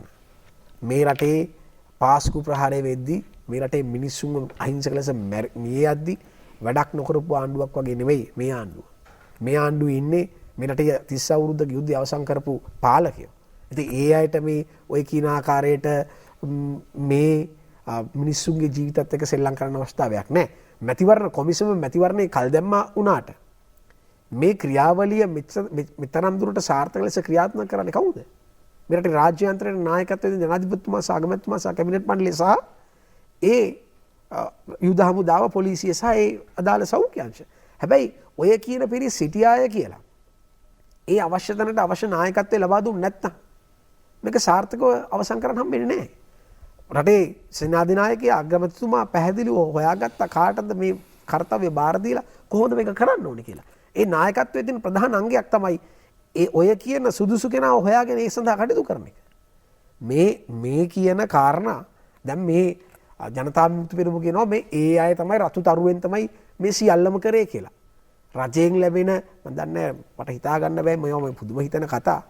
ගරු මන්ත්‍රීතු හිටපු පළාත් සභා මන්ත්‍රීතුමා මේ දකින්නේ නැද්ද මේ බලන්නේ නැද්ද කියලා. මේ ජනමාධ්‍ය තුලින් ආණ්ඩුව කරන ක්‍රියාකලාප තුලින් ආණ්ඩුවේ ඒ කියන ආයතන සුද්ධ කිරීම, පන්සල් සුද්ධ කිරීම, රාජ්‍ය ආයතන සුද්ධ කිරීම. දැන් මම පෞගිය මේ දවස්වල අපේ අධිකරණ කටයුතු ආරම්භ කළා සෑම අධිකරණයකටම විස විජහරණය කරලා තියෙනවා. මේ නගර විජහරණය කරලා තියෙනවා. මේවා මහා ජනතා විමුක්ති පෙරමුණ මම ඇත්තටම මම මෙතනට ආවේ මේවට උත්තර දෙන්න නෙමෙයි. අපි සාධනීය ලෙස මේ රට දියුණු කරන්න මේ අවශ්‍ය කාර්යය දියුණු කරන්න කල යුතු ක්‍රියාමාර්ග අපි කොහොමද ගන්න කියලා යම් ආකාරයේ කතිකාවතක් ආරම්භ කරනවා. දැන් මට සිද්ධ වෙලා තියෙන්නේ මේවට උත්තර දෙන්න. මේ කුහක දේශපාලන අදහස් වලට උත්තර දෙන්න තමයි මට වෙලා තියෙන්නේ. ඉතින් ඇත්තටම මම විශ්වාස කරා තරුණ දේශපාලඥයෙක්ට මෙතුමා මේ මීට වැඩි එහාට ගියා අපි කතා බහක් ඇති කරගන්නයි කියලා. දැන් නමුත් මට මේ උත්තර දෙන්න වෙලා තියෙන නිසා මට උත්තර දෙන්න වෙලා තියෙනවා. දැන් මේ ප්‍රජාතන්ත්‍රවාදය මේ සියලුම දේවල් වලට වඩා ප්‍රජාතන්ත්‍රවාදයේ තිබිය යුතු ඒ සියල්ලම අපි පිළිගන්නවා. මේ ඡන්ද තිබිය යුතු ඒ සියල්ලම පිළිගන්නවා. අපි දිගින් දිගටම කියන දෙයක් තමයි. රටේ ජනතාවගේ ආරක්ෂාව සහ සුබසිද්ධිය තමයි අංක 1. එතනින් එහාට දෙයක් නැහැ. ඒක අපේ පාලකයන්ගේ ගෝඨාභය රාජපක්ෂ මැතිතුමාගේ අගමැතිතුමා කැබිනට් මණ්ඩලේ අපි නියෝජනය කරන දේශපාලන කණ්ඩායමේ අංක 1 අපේ රටේ ජනතාවගේ ආරක්ෂාව සහ ජනතාවගේ සුබසිද්ධිය. එතනින් එහා දෙයක් නැහැ. දැන් මේ මැතිවරණය කල් දාගන්න උත්සාහ කරන්නේ කවුද? මේ මැතිවරණයට බය කවුද? මැතිවරණය දැන් අනිකුත් සියලුම දේවල් සිද්ධ වෙනවනේ. අනිකුත් සියලුම දේවල් මේ රටේ සිද්ධ වෙනවා. හැබැයි මැතිවරණය විතරක් මේ වසංගතේ දාලා කතා කරන්නේ නැහැ කමක් නැහැ. මැතිවරණය අපි බාර දෙමු ජනතාව ඒ සෞඛ්‍ය අංශ සහ මැතිවරණ කොමිසම එක තීරණය කරයි. ඒක ගැටලුවක් නෑ. නමුත් මේ රට පවත්වාගෙන යන්න ඕනේ. මේ රට ආර්ථිකය ශක්තිමත් කරන ඉදිරියට අපි යන්න ඕනේ. අපි කොහෙන් හරි මේ වැඩේ පටන් ගන්න ඕනේ. දැන් අපිට අවාසනාවන්ත ලෙස මේ රූපවාහිනී සංස්ථාවට යම් රෝගියෙක් ආවොත් අපි ඒක මුලින් ඉඳලා කරා. ඉතින් මේක වහන්න වෙනවා. ඒක තමයි ස්වභාවය. හැබැයි අද වෙනකොට දින 20ක් වෙලා තිනවා කිසිම රෝගියෙක් හොයාගෙන නැහැ. එහෙම වුණොත් මෙහෙම වෙන අය කියලා අනිමාර්ථ අසම්භාවයෙන් කතා කියන්න පුළුවන්. හැබැයි එහෙම වෙලා නැහැ. සමහර විට ජනතා විතුරුනේ කුහක ආශාව ඒ පහුගිය යහපාලන ආණ්ඩුවත් එක්ක ආණ්ඩු කරපු නිසා ඒ ආශාව වෙන්න පුළුවන් අපිට මේ රෝගී පැතිරලා ඔය කියන කුහක තත්වයේ තුල නිර්මාණය වෙච්ච වසංගත තත්වයක් ඇති වෙනවායි කියන ඒ ප්‍රාර්ථනාව තියෙන්න පුළුවන්. හැබැයි ඒක යථාර්ථයක් වෙලා නැහැ. ඒක කොහේ යථාර්ථයක් වෙලා තියෙන්නේ. අද මට හිතා ගන්න බෑ මේ මිලියනයකට දශම 4යි. ඒ කියන්නේ කෝටියකට 4 තමයි මැරෙන්නේ. මේ රටේ කෝටියකට 4 තමයි මැරලා තියෙන්නේ. හැබැයි මේ මෙච්චර මම කියන්නේ මේ ඇහැට පෙහෙන සත්‍ය මේ එංගලන්තේ මිලියනයකට 531ක් මැරෙනවා. ඇමරිකාව මේ හොඳයි කියපු රටවල් මේ ස්පාඤ්ඤය බ්‍රසීලය මේවා මේ මහ පොළොවේ මේ තියෙන දේවල් මං ඉල්ලා සිටින කරුණා කළා මේ තියෙන කුහක දේශපාලනයෙන් එහාට වෙලා අපි වැඩ කරමු. ඔබතුමාලාගේ රතු තරු සංවිධානය කියන්නේ ඉතින් ජනතාවගේ ෘතුවරුනේ සල්ලිනේ. මෙරට ජනතාවගේ සල්ලි. මන් දන්නේ මෙතුමාලට යාළුවෝ තමයි සීලුම් දේවල් ඉදන් කරන්නේ. මෙතුමාලගේ පඩි දාලා තමයි ඒක සම්බන්ධ කරලා තියෙන්නේ. හැබැයි ඒ කරන ජනතාව වෙනුවෙන් ප්‍රශ්නයක් නැහැ. ඒ විය යුතු දෙයක් හොඳයි. දැන් මේ 5000 ගැන දේශපාලනයක් ගැන කතා කරනවා. කොහෙද දේශපාලනයක්? කොයි දේශපාලක රාජ්‍යාන්ත්‍රණය කියන්නේ නිල්ලාරින් ඇත්තම හොඳම දේ කරනවා. අපි දැක්කනේ අර දිල්ලුක් ශ්‍රීලස් බණ්ඩාරනායකලා වගේ රාජ්‍ය නිල්ලාරින්. ඒ වගේම අර මෙතුමා ගිහිලා පැමිණිලි කළා අර FCID කියලා හදාගත්තේ. අර රවි වෛද්‍යලංකාර වගේ DIGලා කිව්වේ මොනවද? රාජ්‍යාන්ත්‍රණය වෙච්ච වැරදි පහුගිය කාලේ කිව්වනේ. ඉතින් ඒ වගේ රාජ්‍ය නිල්ලාරින් ජනතාවට සාධාරණ මිශ්‍ර කරලා කියලා අපිට කියන්න පුළුවන්. යම් ආකාරයේ සංවර්ණ තුල්ල ක්‍රමයක් රාජ්‍ය නිල්ලාරියා වගේම දේශපාලන ව්‍යුහයේ මේක මේ පොහොට්ටුවේ නිලධාරීන් විතරක් දැම්ම නෙමෙයි. පොහොට්ටුවේ නියෝජිත දැම්ම විතරක් නෙමෙයි. කොළඹ මහනගර සභාවේ වැඩිම බලය තියෙන්නේ එක්සත් ජාතික පක්ෂයට. අර රාජ්‍යාන්ත්‍රණ නිලධාරීන් 5 දෙනෙක් ඉද්දී ආය ඉලෙක්ටඩ් මෙම්බර් කෙනෙක් ඕනේද? පැහැදිලිවම ජනතාව දිගින් දිගටම චෝදනා එල්ල කරා මේ ක්‍රියාවලිය නියමාකාරයෙන් සිද්ධ වෙන්නේ නැහැ කියලා. එකක් කියන්න ඕනේ මේ රටේ පවුල් සංඛ්‍යාව ලක්ෂ 50යි. 57යි. ඒ කියන්නේ පැහැදිලිව සිද්ධ වෙන්නේ නැහැ කියන්නේ මේ රාජ්‍ය නිලධාරීන්ට මේක තනියම කරන්න බෑ කියන කාරණේ. යම් ආකාරයේ සාධනීය ක්‍රමවේදයක්. මොකද හේතුව පහුගිය කාලේ මූල්‍ය අපරාධ විමර්ශන කොට්ටාසෙට රාජ්‍ය නිලධාරීන් ගෙනල්ලා ඒ අය අද අස්සරක් ගහන්න බය තත්ත්ව නිර්මාණය කරලා තිබ්බේ මේ යහපාලන ආණ්ඩුව. ඒ අයට පොදු දේපල පනත යටතේ ඒ අයට රාජපක්ෂලව අල්ලන්න කියලා මේ ආණ්ඩුවේ පහුගිය ආණ්ඩුවේ බලපෑම් වලට නතු වෙච්ච රාජ්‍ය නිලධාරීන් අද වැඩක් කරන්න දෙපාරක් විතර තත්ත්ව නිර්මාණය වෙලා තිනවා. ඒ අයට ශක්තියක් දෙන්න ඒ අයත් එක්ක එකතු වෙලා කතා කරලා මේ අහිංසක මිනිස්සුන්ට මුදලක් දෙන්න ඒ ශක්තියක් දෙන්න තමයි ඒ කොට්ටාසේ නායකයව ඒ කමිටුවට පත් කරලා තියෙන්නේ. මේක මේ කොළ රතු නිල් බැලුවේ නෑ. මේ අපි දන්නවා පෞද්ගලිකව කඩුවෙල ප්‍රදේශයේ මං ජීවත් වෙන ප්‍රදේශයේ කොළඹ දිස්ත්‍රික්කේ මොනතරම් මිනිස්සුන්ට සල්ලි දෙදුවද කියලා. මේක මේ පාටපක්ෂ හෙව්වේ නෑ කාටවත්. ලක්ෂ 57යි මේ ලංකාවේ ඉන්න පෞල් සංඛ්‍යාව. 72 ලක්ෂයකට අපි බෙදුවා. මේ සාමාන්‍ය ක්‍රමවේදයේ සමෘද්ධි පොරොත්තුලයක ඉන්න අය වැඩිට දීමනා මේ සියලුම දෙනත් එක්ක මේ කාරණා මේ ආකාරයෙන් මතු කිරීම සම්බන්ධයෙන් අපි ඇත්තටම සංවේගයකට පත් වෙනවා. මොකද හේතුව මේවැ දේශපාලනයක් නැහැ. පොහොට්ටුවේ දිනපු කෙනා පොහොට්ටු හිටියා, එක්සත් ජාතික පක්ෂ දිනපු කෙනා එක්සත් ජාතික පක්ෂ හිටියා. ඉතින් ඒ අය හිටියට ඒ අයට බලපෑම් කරන්න බෑ. ඒ අයට කරන්න පුළුවන් එකම දේ තමයි අපි මෙයාට දෙමු ඒ අයගේ යක්කත්වයේ. මොකද රාජ්‍ය නිලධාරීන් අද තැතිගෙන තියෙන්නේ. රාජ්‍ය මුදල් එක්ක කටයුතු කරන පොදු දේපලත් එක්ක කටයුතු කරන යම් ප්‍රශ්නයක් තිබ්බා. පහුගිය කාලේ ඒ මූල්‍ය අපරාධ විමර්ශන කොට්ටාසෙට අල්ලස්සෝ දූෂණයකට රාජ්‍ය නිලධාරීන් ගෙනල්ලා ඒ මිනිස්සු ඒක නිසා තමයි පහුගිය කාලේ සංවර්ධනය සම්පූර්ණ ඇන හිටියේ. ඒ කාලේ වැඩක් කරනවද පහුගිය ආණ්ඩුව කාලේ? නෑ. දැන් මම අහන්න කැමති කොහෙද රාජ්‍ය නිලධාරීන් ඩාම්සේක මහත්තයා සමහරලාට මේ මිනිස්සුන්ට වැඩත් එක කරගන්න බැරි අවස්ථාවල ඩාම්සේක මහත්තයාට චෝදනා එල්ල වුණා මිසක් මම නම් කිසිම ආකාරයක දැක්කේ නෑ ජනමාධ්‍යයක කියනවා මේ අපිට මේ දේශපාලඥයෝ දේශපාලන ගැත්තන්ට විතරක් තෝර මේ අදාළ බඩු බාන්න දුන්නා කියලා. මම පැහැදිලිව කියන්න ඕනේ ජනතාවට දී යුතු අපි පැහැදිලිව අපි කොට්ටාසවල අපි කොළඹ වුණත් අපි පැහැදිලිව ප්‍රකාශ කරන්නේ කොළඹ දිස්ත්‍රික්කේ පුරා කරුණාකරලා දේශපාලනයක් බලන්න එපා. මේ වෙලාවෙත් සමාජලාවට තියෙන නොතියන කියන ගැනත් අපි යම් ආකාරයේ මිමි වෙනස් කරන්න බැරි තත්ත්වයටපත් වුණා චාම්. හොඳයි. බොහොම ස්තුතියි. පළවෙනි වටය අප යම් ආකාරයකින් පවතින කාරණා පිළිබඳ විග්‍රහයකට ගියා. කෙටි විරාමයකට යමු. විරාමයෙන් පසු අපි යලිත් කාර්යකාර සමගින් එකතු වෙමු. හොඳයි, පළමු වැඩසටහන තුලින්ම රට තුල කතා බහට ලක් වුණු රාජ්‍ය මාධ්‍ය ඇතුළත විවෘතව මේ කාරණා සියල්ල පිළිබඳ කතා කරන කරටකර සමගින් ඔබ යලිත් එකතු වෙන්නේ. අද දවසේදී අප කතා බහ කරමින් සිටින්නේ ජාතික ජනබලවේගය වෙනුවෙන් එහි අපේක්ෂක වසන්ත සමරසිංහ මහතා, ඒ වගේම ශ්‍රී ලංකා පොදු ජන පෙරමුණ වෙනුවෙන් එහි අපේක්ෂක කොළඹ දිස්ත්‍රික්කය නියෝජනය කරමින් ප්‍රේමනාත් සිදොලවත්ත නීතිතුමන් සමගින් කතා කරමින් ඉන්නේ. දෙවැනි වටය සංවාදශීලී වටය නැගුණු කාරණාවලට අදාළව පිළිතුරු දීමේ හැකියාව තිබෙනවා. පවතින කාරණා කතා බහ කරන කාරණාවලට අදාළව ප්‍රශ්න කිරීමේ හැකියාව තියෙනවා. මේ වසන්ත සමරසිංහ මහත්තයා අර පහුගිය රජයේ ඉදම්ම චෝදනාවක් ඔබතුමාලන්ට ආව. මට මතකයි අර රතු අලි පෙටියයි කතාවත් කියවුණා. ඒ වගේම දැන් මෙතුමත් කිව්වා මේ යහපාලන ආණ්ඩුවත් එක්ක ආණ්ඩු කරේ ඔබතුමාලලා කියන චෝදනාව දිගින් දිගට වෙනවා. අනික් කාරණාවටත් පිළිතුරු දෙද්දී ඒකටත් වචනයක් කිව්වොත්. ඔව් චාමර, මේ ප්‍රශ්නේ එතුමාගේ කතාව පුරාම තිබුණේ කුහකකම ගැනනේ. දැන් මේ ආණ්ඩුව අපි ජනතා විමුක්ති පෙරමුණ ප්‍රමුඛ කණ්ඩායම් වලට පහර දීම සඳහා වෙච්ච බලකායකුත් හදලා තියෙනවා. මඩ බලකාය. ඒ මොකද මේ අපි ආණ්ඩුවක් කියනකන් ඉන්නේ නැතුව ආණ්ඩුව කළ යුතු වැඩ කරපු දේශපාලන ව්‍යාපාරයක්. එතුමා නොදැක්කට මේ රටේ මිනිස්සු දැක්කා. පහුගිය මාස දෙකේ අපි කරපු වැඩ කුහකයි නම් ඉතින් ආණ්ඩුව කරන වැඩත් කුහකයි එහෙනම්. ආණ්ඩුවක් කරන්න ඕනේ වැඩ අපි රතුතරුව සහන සේවා බලකාය හැටියට කරා. එකක් දෙකක් නෙමෙයි. මේ සමහර මාධ්‍යවල එතුමා බලපු මාධ්‍යවල සමහර ඒවා පෙන්වන්නේ නැහැ තමයි. සමහර ඒවා පෙන්වන්නේ අර 5000ක් අතෙන් අරන් ගිහලා දෙනවා විතරම තමයි. එතුමාට පේන්නේ මේ මාධ්‍ය වෙන්න පුළුවන්. රටේ මිනිස්සු අපි ජීවත් වෙච්ච තැන්වල මේ රටේ වෙච්ච කියපු දේවල් එක්ක අපි ආණ්ඩුවක් හැටියට කළ යුතු බොහෝ දේවල් පහුගිය කාලේ කළා. ඒ තමයි අපේ කුහකකම එතුමා කියන හැටියට. ඔබතුමා ඒක වැරදි දැනින් ඇල්ලුවේ. නෑ මම කියන්නේ කුහකයි කියලා මේ. ඔව් දැන් ඔබතුමාගේ කතාව පුරාම නෑ ඔබතුමාගේ කතාව පුරාම ඔබතුමා උත්සාහ කරානේ මේ අර පරණ ආණ්ඩුවත් එක්ක හිටියා. අපි නෙමෙයි ඔබතුමා මාධ්‍ය ප්‍රකාශන මහින්ද රාජපක්ෂ මහත්තයා අවුරුදු 3ක් චන්දනෝදි පැනලා ගියේ. අපිද අයවැයට විරුද්ධව චන්දනෝදි පැනලා ගියේ. හතරවෙනි අවුරුද්දේ ඡන්දෙ දුන්නේ විරුද්ධව. අපි අවුරුදු 5ෙම ඡන්දෙ දුන්නා විරුද්ධව. අපි අවුරුදු 5ෙම ඡන්දෙ දෙදි මහින්ද රාජපක්ෂ මහත්තයා කණ්ඩායමත් එක්ක පැනලා ගියේ. අවසාන 4 වෙනි අවුරුද්දේ කට්ටිය අල්ලගත්තේ මේ අපි ඡන්දෙ දුන්නේ නැත්තම් මහින්ද මහත්තයා මේ පාර විරුද්ධව අපි යනවා පක්ෂෙන් කියලා. ඔහොම නවත්තගත්තේ. ඒ නිසා ඒ ගැන මගෙන් ඕන්න අපි වෙනම කතා කරමු මේ ගැන. ඔබතුමාට කුහකකම ගැන කියලා දෙන්න ඕන නිසා මට මේ තියෙන්නේ.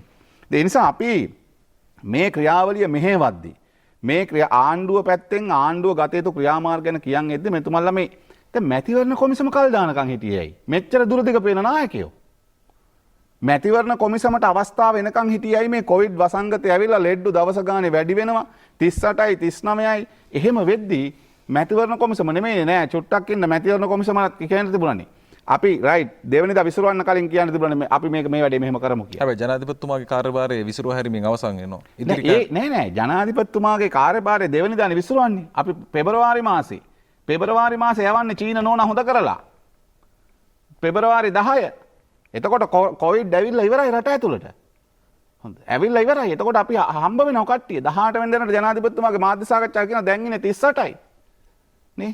ඒ නිසා දැන් මේ ප්‍රශ්නේ තියෙන්නේ Tamanට ඕන විදිහට විග්‍රහ කරගන්න යනකොට මේ ප්‍රශ්නේ ඒගොල්ලන්ට එන්නේ. දැන් අපි කියන්නේ ජනතා විමුක්ති පෙරමුණ හැටියට අපි රතුතරුව සහන සේවා බලකාය පහුගිය කාලේ මාස්ක් මැහුවා ඉස්සල්ලාම. මොකද රටේ ප්‍රශ්නයක් තිබුණා. එතුමන්ලා කියන ඔක්කොම බෙදුවා කියලා කියන මාස්ක් මැහුවා අපි රට පුරා. මාස්ක් බෙදුවා රට පුරා තියෙන රෝහල් වලට. මාස්ක් බෙදුවා හමුදා කඳුරු වලට. මාස්ක් බෙදුවා පොලිසිය වලට. ඊට පස්සේ PP කිට් එක අපි මැහුවා රෝහල් වලට. IDH එකේ ඉඳන් සියලු රෝහල් වලට අපි මේවා බෙදුවා. ඊට පස්සේ හදිස්සිය කිව්වා ලේමදි රෝහල් වල කියලා. ලේ දන් දීමේ ව්‍යාපාර හැම තැනම අපි කරා. ලේ දන් දීමේ ව්‍යාපාර වල නැවතුනේ නැහැ. මැදවච්චිය හැදුවා, මීගමුයි හැදුවා, රෝහල් වලට අවශ්‍ය දැඩි සත්කාරයකට කොටසක් හැදුවා. මේවා අපි රතුතරුව කරන්නේ මේ කුහකකමට කරපු වැඩ මෙතුමා කියන විදියට. JVP එක කුහකකමට කරලා තියෙන මේ ඔක්කොම.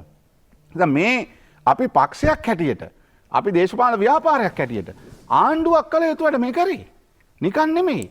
විස බීජ හරණය කිරීම, ඇඳුම් මසන එක, මාස්ක් මහන එක, ලේ දන් දෙන එක, ගොඩනැගිලි හදන එක මේ ඔක්කොම අපි කරා මොකටද? කොවිඩ් වසංගතේ පැතිරෙන එක වළක්වන්න. මේක කුහකකමද? ඒ නිසා මෙතුමාට කුහකකම ගැන කියලා දෙන්න ඕනේ. අර පහුගිය වසර 5ක් හිටිය ආණ්ඩුවක හිටියා මෙතුමාගේ ජන අගමැතිතුමා. මොකද අද දැනුත් ආණ්ඩුව පැරදිලා රනිල් වික්‍රමසිංහ මහත්තයාට විපක්ෂ නායකකම නැති වෙද්දි කවුද පක්ෂ කාර්යාලය දුන්නේ පාර්ලිමේන්තුවේ? අපිද? පක්ෂ කාර්යාලය දුන්නේ පාර්ලිමේන්තුව ඇතුලේ. පක්ෂ නායකයෙකුට පක්ෂ කාර්යාලයක් දෙන්නේ නැහනේ. විපක්ෂ නායකයට තියෙන්නේ පක්ෂ කාර්යාලයක්. පාර්ලිමේන්තුව ඇතුලේ පක්ෂ නායකයන්ට කාර්යාල නැහැ. මේ ඒක දෙනවා. 200ක පොලිස් ආරක්ෂාව වාහන අටක් එක දෙන කවුද? පරණ අවුරුදු 5 බලාගත්තට ප්‍රතිකූල සැලකුවා. ඒවා කියන්නේ නැහැ. ඒවා පේන්නේ නැහැ. ඒ නිසා මේ ක්‍රියාවලිය ඇතුලේ මට කියන්න ඕනේ නිසා විපක්ෂයක ඉඳන් අපි කරන කාර්යභාරයේ කුහකයි නැති ඒ කාලේ කරලා තියෙන කුහක වැඩන මෙතුමල්ලා. පහුගිය අවුරුදු 5ෙම නෑ විපක්ෂයක් හැටියට අපි ආණ්ඩුවේ අඩුපාඩු දකිනවා අඩුපාඩු පෙන්නලා නිකන් ඉන්නේ නෑ. අනිත් කවුරු නිකන් හිටියත් ජනතා විමුක්ති පෙරමුණ මේ කිසිදු ජාතික ව්‍යසනයකදී නිකන් ඉඳලා නෑ. ආණ්ඩුවට හරියට ආණ්ඩුවත් එක්ක කරන්න ඕනේ වැඩ කරලා තියෙනවා අපි. ඒකට අවශ්‍ය මැදිහත් වීම කරලා තියෙනවා අපි. ඒකට අවශ්‍ය සහයෝගය දීලා තියෙනවා අපි. ස්වේච්ඡාවෙන් දැන් මෙතුමා කියන්න ගත්තනේ මේ ජනතා මේ ප්‍රශ්නයක් තියෙනවා මේ සල්ලි බෙදන එකේ ප්‍රශ්නයක් කරන ඒකයි මහජන නියෝජිත වෙන කල කවුද කිව්වේ? දැනුයි ප්‍රශ්න ඇවිල්ලා තියෙන්නේ. ග්‍රාම සේවක මහත්තුරු අයින් වුණා මේ වැඩෙන්. ඇයි? ග්‍රාම සේවක මහත්තුරු එකපාරක් කිව්වා දෙපාරක් කිව්වා තුන් පාරක් කිව්වා අයින් වුණා. අවසානයේ සමෘද්ධීකරණ කට්ටියට විතරක් දීමනාවක් දීලා සමෘද්ධිය කට්ටිය හරහා බෙදන්න පටන් ගත්තා. ඒගොල්ලන්ටත් ප්‍රශ්න ආවා. ඊට පස්සේ සංවර්ධන නිලධාරීන් සම්බන්ධ කරගත්ත ඒජි ඔෆිස් එකේ ඉන්න. ඉතින් මේ ඔක්කොම ප්‍රශ්න එනකොට අවසානයේ මොකද කියන්නේ? දැන් මේක මැතිවරණ කොමසමටත් මේගොල්ලෝ දාන්න යන්නේ. මැතිවරණ කොම ඇයි මේ දේශපාලන ව්‍යාපාරයක්. ඒතකොට මේ දේශපාලන ව්‍යාපාරේ මේක බෙදන්න යනකොට ප්‍රශ්නයක් එනවා. ඉතින් මෙච්චර රාජ්‍යාන්තර නැති දෙයි මේකට දේශපාලන ව්‍යාපාර බඳව ගත්තා. ඕකටයි අපේ විවේචනය. ඉතින් දැනුයි විවේචනයේ තියෙන්නේ. ඊට කලින් විවේචනයක් තිබුණේ නැහැ. පස්සේ තමයි විවේචනය ආවේ. ඒතකොට ඒ පස්සේ විවේචනය එන්නේ මේකට දේශපාලනේ ඔබ්බපු නිසාම තමයි. ඒ නිසා ඒ විවේචනය අපි අදත් කරනවා හෙටත් කරනවා ඇයි මේක රාජ්‍ය නිලධාරීන් හරියට කරගෙන ගියා. දැන් මෙතුමන්ලා කියවනේ බඩු දුන්න හරියට කියලා. PHI මහත්තුරු දෙපාරක් තමන්ගේ රාජකාරී වලින් අයින් වුණා මොකද අපිට ප්‍රශ්නයක් තියෙනවා කියලා.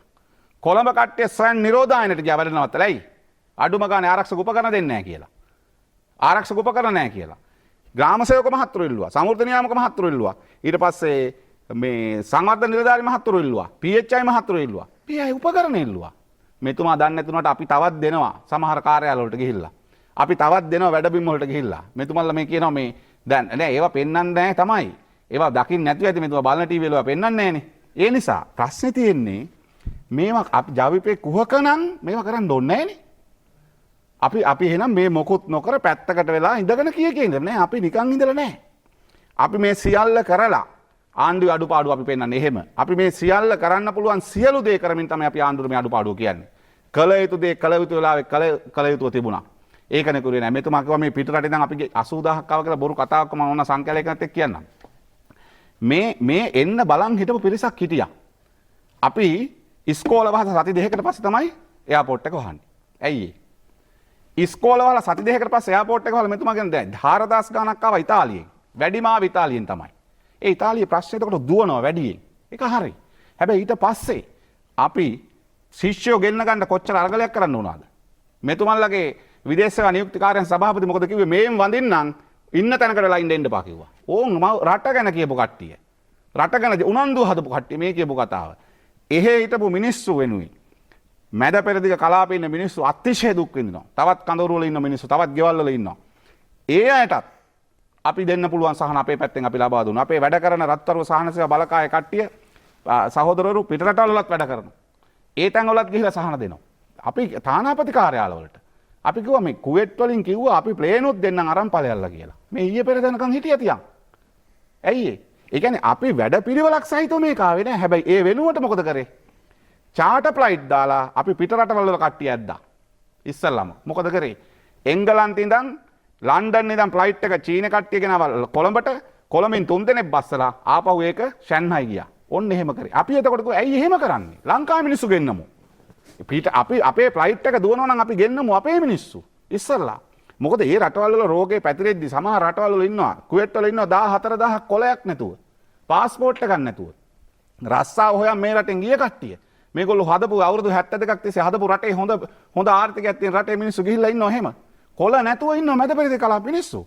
ඒගොල්ලන්ට එන්න කිව්වා. යුරෝපේ රටවල් වල කොළ නැතුව හිටපු මිනිස්සුන්ට යූරෝ 400 300 දුන්නා ජීවත් වෙන්න කියලා. ඉන්න තැන්වල ඉන්න කිව්වා.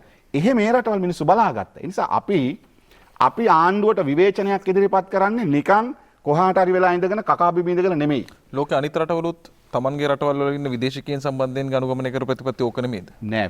අපේ රට විදේශිකයන් ලෝකේ සමහර රටවල් යාමර තනි පුද්ගලයෝ දෙන්න ගෙන්නන ප්ලේන් යවුවා. සමහර රටවල් මැදපෙරදිග කලාප රටවල් අප්‍රිකා රටකට යවුවා තමන්ගේ ප්‍රොෆෙසර් දෙන්නෙක් ගේන ප්ලේන් එකක්. එංගලන්තෙන් කිව්වා ලෝකේ ඕනම රටක ඉන්න කට්ටිය ගැන චාටර් ෆ්ලයිට් දාලා එන්න අපි ප්ලේන් එකේ සල්ලි ගෙවනවා කිව්වා. කුවේට් වලින් ෆ්ලයිට් එකක් දීලා කිව්වා ගෙන්න ගනින් කියලා ආවේ නෑ අපි. ඊයේ පෙරේදා කුවේට් වලින් එවනකම්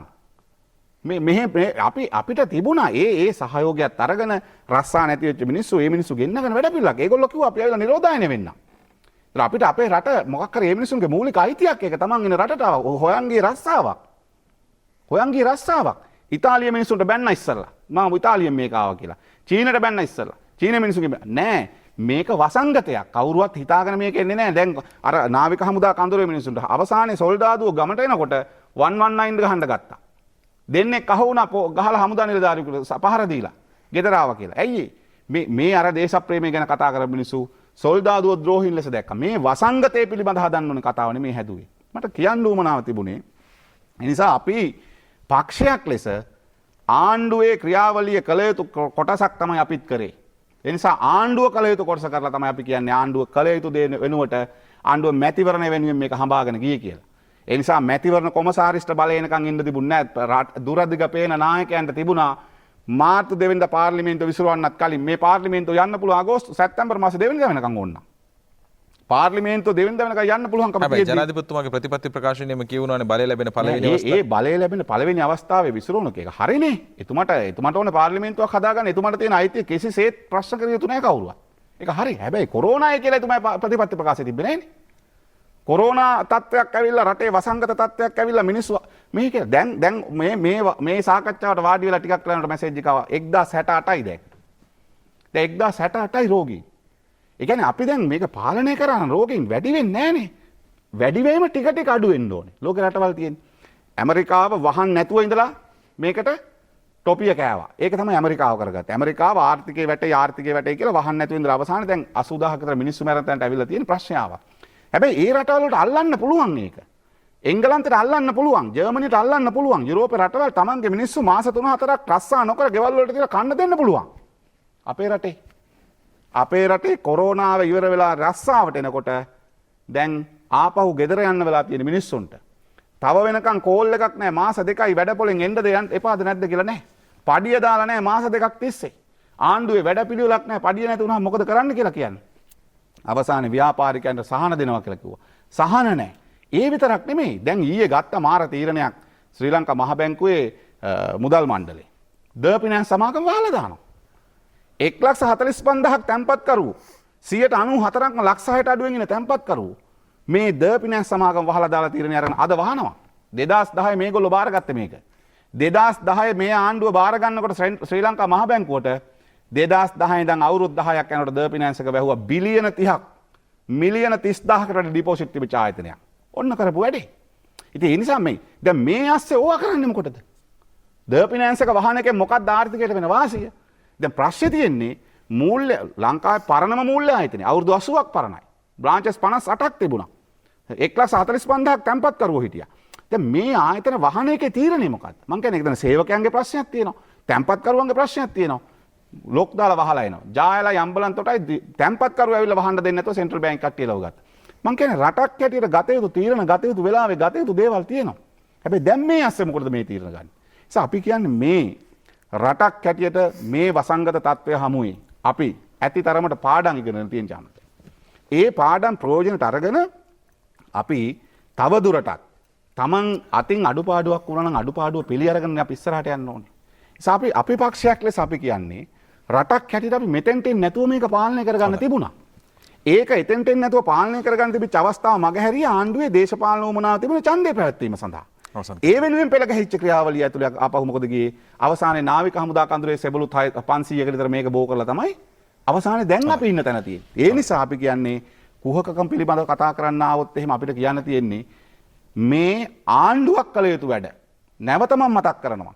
මාස්ක් මැහුවා, ඇඳුම් මැහුවා, ලේ දන් දුන්නා. ඊට පස්සේ විස බීජ හරණය කරා ගොඩනැගිලි හැදුවා. මොකටද? මේ වසංගත තත්ත්වය පාලනය කිරීම සඳහා ආණ්ඩුව කළ යුතු වැඩ රතුතරුව සහන සේවා බලකාය කරමින් මේ වසංගතය පාලනය කිරීම වැඩ කරේ කුහකකමට නෙමෙයි රට ගැන තියෙන ඌමනාවට ජනතාව මේ වසංගතයෙන් බේරා ගන්න නිසා මේ වසංගතයෙන් රට මුදවා ගැනීම තමයි මේ මොහොතේ ඕනෑම රටේ පුරවැසියෙකුගේ වගකීම කියලා තේරුම් ගත දේශපාලන ව්‍යාපාරයක් හැටියට තමයි අපි මේ වැඩේ කරේ කියලා අපි අවධාරණය කරලා කියනවා. බොහොම ස්තුතියි. මම කැමතියි දෙවෙනි වටේදී මේ නැගුණු කාරණාවලට පිළිතුරු දෙන්න. මේ වටේදී ප්‍රශ්න අහන්නට මැදිහත් වෙන්නට බාධා කරන්නට හැකියාව තියෙනවා. ඔබතුමාට අවස්ථාව දෙන්න. දැන් මං හිතන්නේ මගේ අපේ සහෝදරයා හිටපු පළාත් සභා මන්ත්‍රීතුමා ප්‍රශ්නේ අල්ලගත්තේ මැද්දෙන්. දැන් මම කුහකයි කිව්වේ මේ ඔබතුමාලා කරන වැඩ සම්බන්ධයෙන් නේ. මම මුලින්දම කිව්වා ඔබතුමාලා කරන වැඩ අපි අගය කරනවා. මොකද මේ වෙලාවේ දේශපාලන පක්ෂපාත බලන්න බෑ, සියලුම දෙනා වැඩ කරනවා. හැබැයි ඒක ප්‍රමාණවත් නෑ. දැන් මම කුහකයි කියලා හඳුන්වන්නේ මේ ආණ්ඩුව කරන ක්‍රියාවලියේ හොඳ ඔබ දකින්න නැති නිසායි ඔබ කුහකයි කියලා කිව්වේ. එහෙම නැතුව ඔබලා රතුතරුවද ඒ සංවිධානයෙන් කරන ක්‍රියාවලිය සම්බන්ධයෙන් මම කිසිම වෙලාවක වැරද්දක් දකින්නේ නැහැ. මම කිසිම වෙලාවක ඒක ගැන කිව්වෙත් නැහැ. මොකද මේ වෙලාවේ අපි සියලුම දෙනා පක්ෂ විපක්ෂ සියලුම දෙනා තමන්ට හැකි බමනින් ජනතාවට සහන සපයන්න ඕනේ. හැබැයි ඒ ලබන සහන, ඒ ලබා දෙන සහන කොතරම් දුරට ජනතාවට ප්‍රමාණවත්ද කියන ගැටලුව තියෙනවා. දැන් ඔබ කරන තින සේවය ඔබලා කරන ඔබතුමාලාගේ මන්ත්‍රී වැටුපෙන්නේ ওই රතුතරුවේ පදනමේ මුදල් ලැබෙන්නේ. ඉතින් ඔබතුමාලාට ඉන්න මන්ත්‍රීවරු කී දෙනාද? ওই මන්ත්‍රීවරු කී දෙනාගේ වැටුපෙන් ඔය කියන ඔක්කොම කරන්න පුළුවන්ද? ඔකට මේ සිංහල හොඳ උපකරණයක් තියෙනවා. මම දන්නේ මේක රූපහින්ට ගැලපෙයිද කියලා. කූඹියට මේ හුජ්ජ ගංගාවයි කියනවා. ඒ වගේ තමයි. අපේ මන්ත්‍රීවරු ඉන්න 480ක්. ඒක තමයි. ඉතින් ඒක බැලුවාම මේ තියෙන ප්‍රමාණයත් එක්ක බැලුවාම මොනවද මේ? වැඩ විතරක් නෙමෙයි ශ්‍රමයත් එක්ක තියෙනවා. එතකොට මම කියන්නේ ඉතින් ඔබතුමා හිතනවා ඔබතුමා කරපු සේව විශාලයි කියලා. ඔව්. ඉතින් ඒක වෙන්න පුළුවන්. හැබැයි ඉතින් වෙලා තියෙන ඕක ඇත්ත තියෙන ප්‍රමාණාත්මක ඒක කොතර දුරට විහිදෙනවද කියන ප්‍රශ්නේ. හැබැයි මම කිසිම වෙලාවක ඒ කූඹියට තමන් කරපු දේ දැනෙන ස්වරූපය සම්බන්ධයෙන් මම ඒකට මම එපා, ඒක මම හරිනේ, ඒක මහ ජරා වැඩක්. එහෙම මං කියන්නේ. එහෙම කියනවා මං කුහකයි. මම ඒක කියන්නේ. ඔබතුමාලා ඒ മന്ത്രിවරු අපේ മന്ത്രിවරු 10000කට එහා පැත්තේ ඉන්නකොට ඔබතුමා മന്ത്രിවරු 480කින් කරන දේ සම්බන්ධයෙන් වාගේ කරනවා. එතන මං විශ්ලේෂණය කරනවා කුහකයි. 10000ක් ඉන්නවගේ කොහෙද?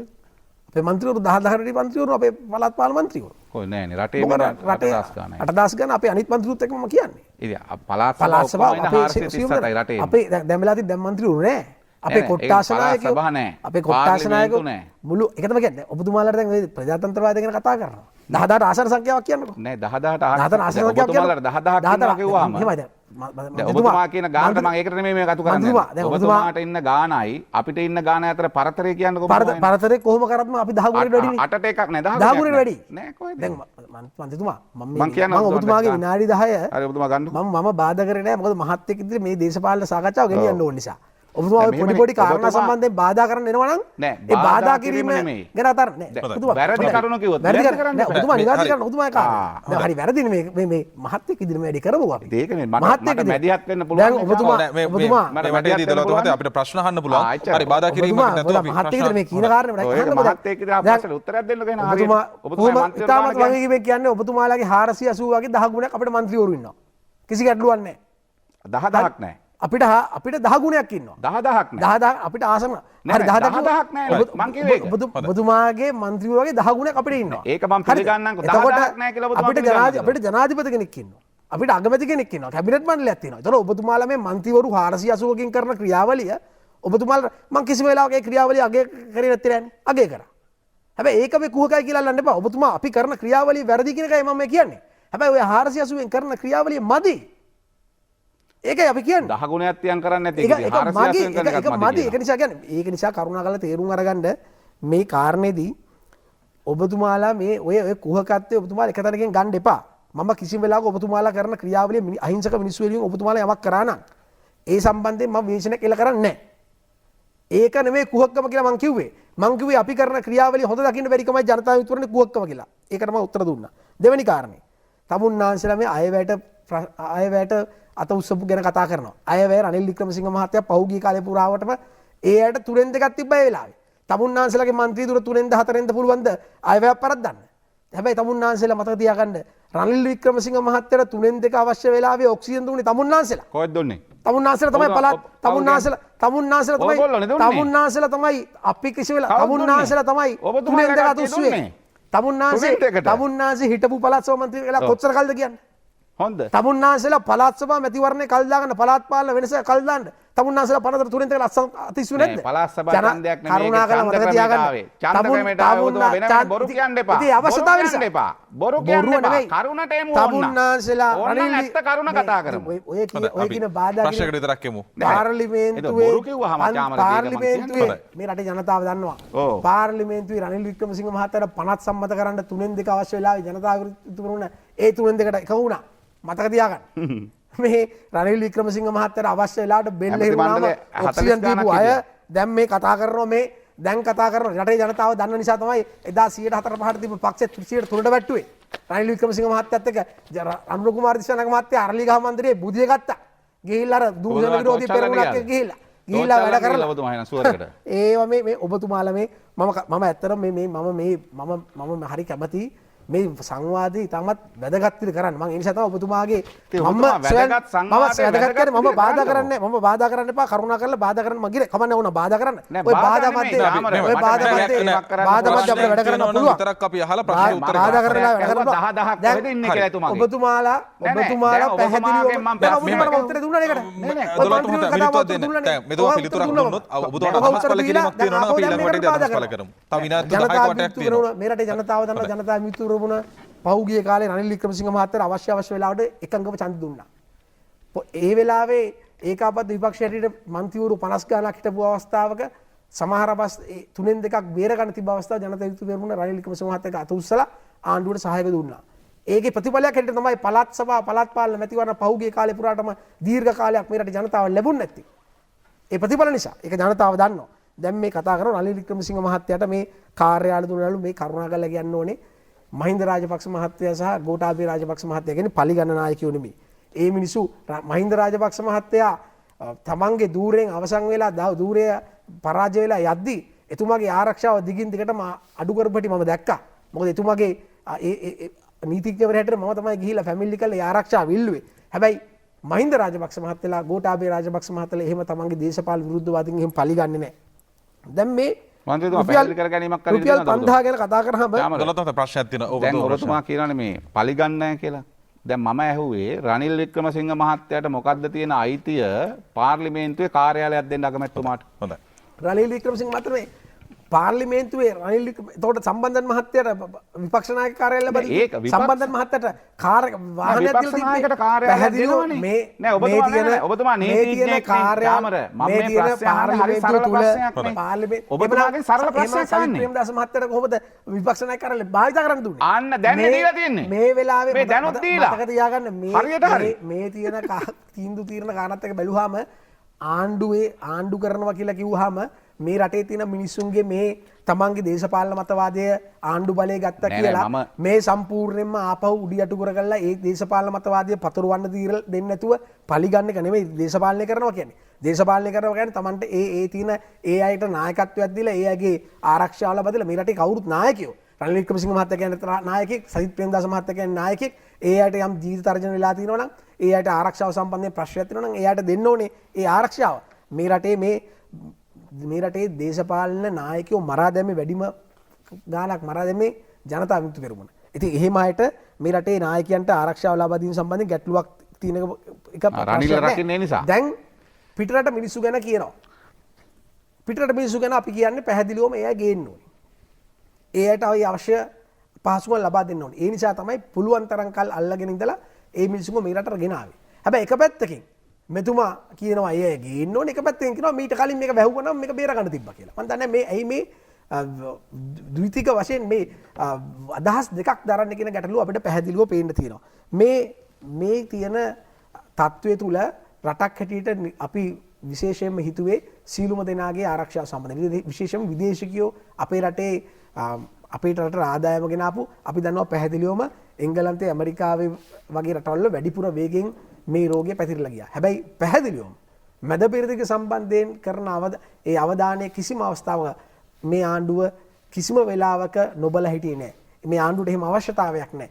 ඒ අය වෙනුවෙන් රටේ ජනතාව සම්බන්ධයෙන් කරන කැපකිරීම ආණ්ඩුව කිසිම වෙලාවක නොකර ඉන්නේ නැහැ. දැන් මේ අද පැහැදිලිවම මේ තියෙන රෝගී තත්ත්වයන් නිරාවරණය වෙච්ච තැන්වල බැලුවාම අද මේ කියනවා දැන් 1068ක් වෙලා තියෙනවා කියලා. 400 ගාණක් 600 ගාණක් වෙන්න රෝගී තත්ත්වයේ අවසන් කරලා නිරෝගී වෙලා පූර්ණ සුවය ලබලා තියෙනවා.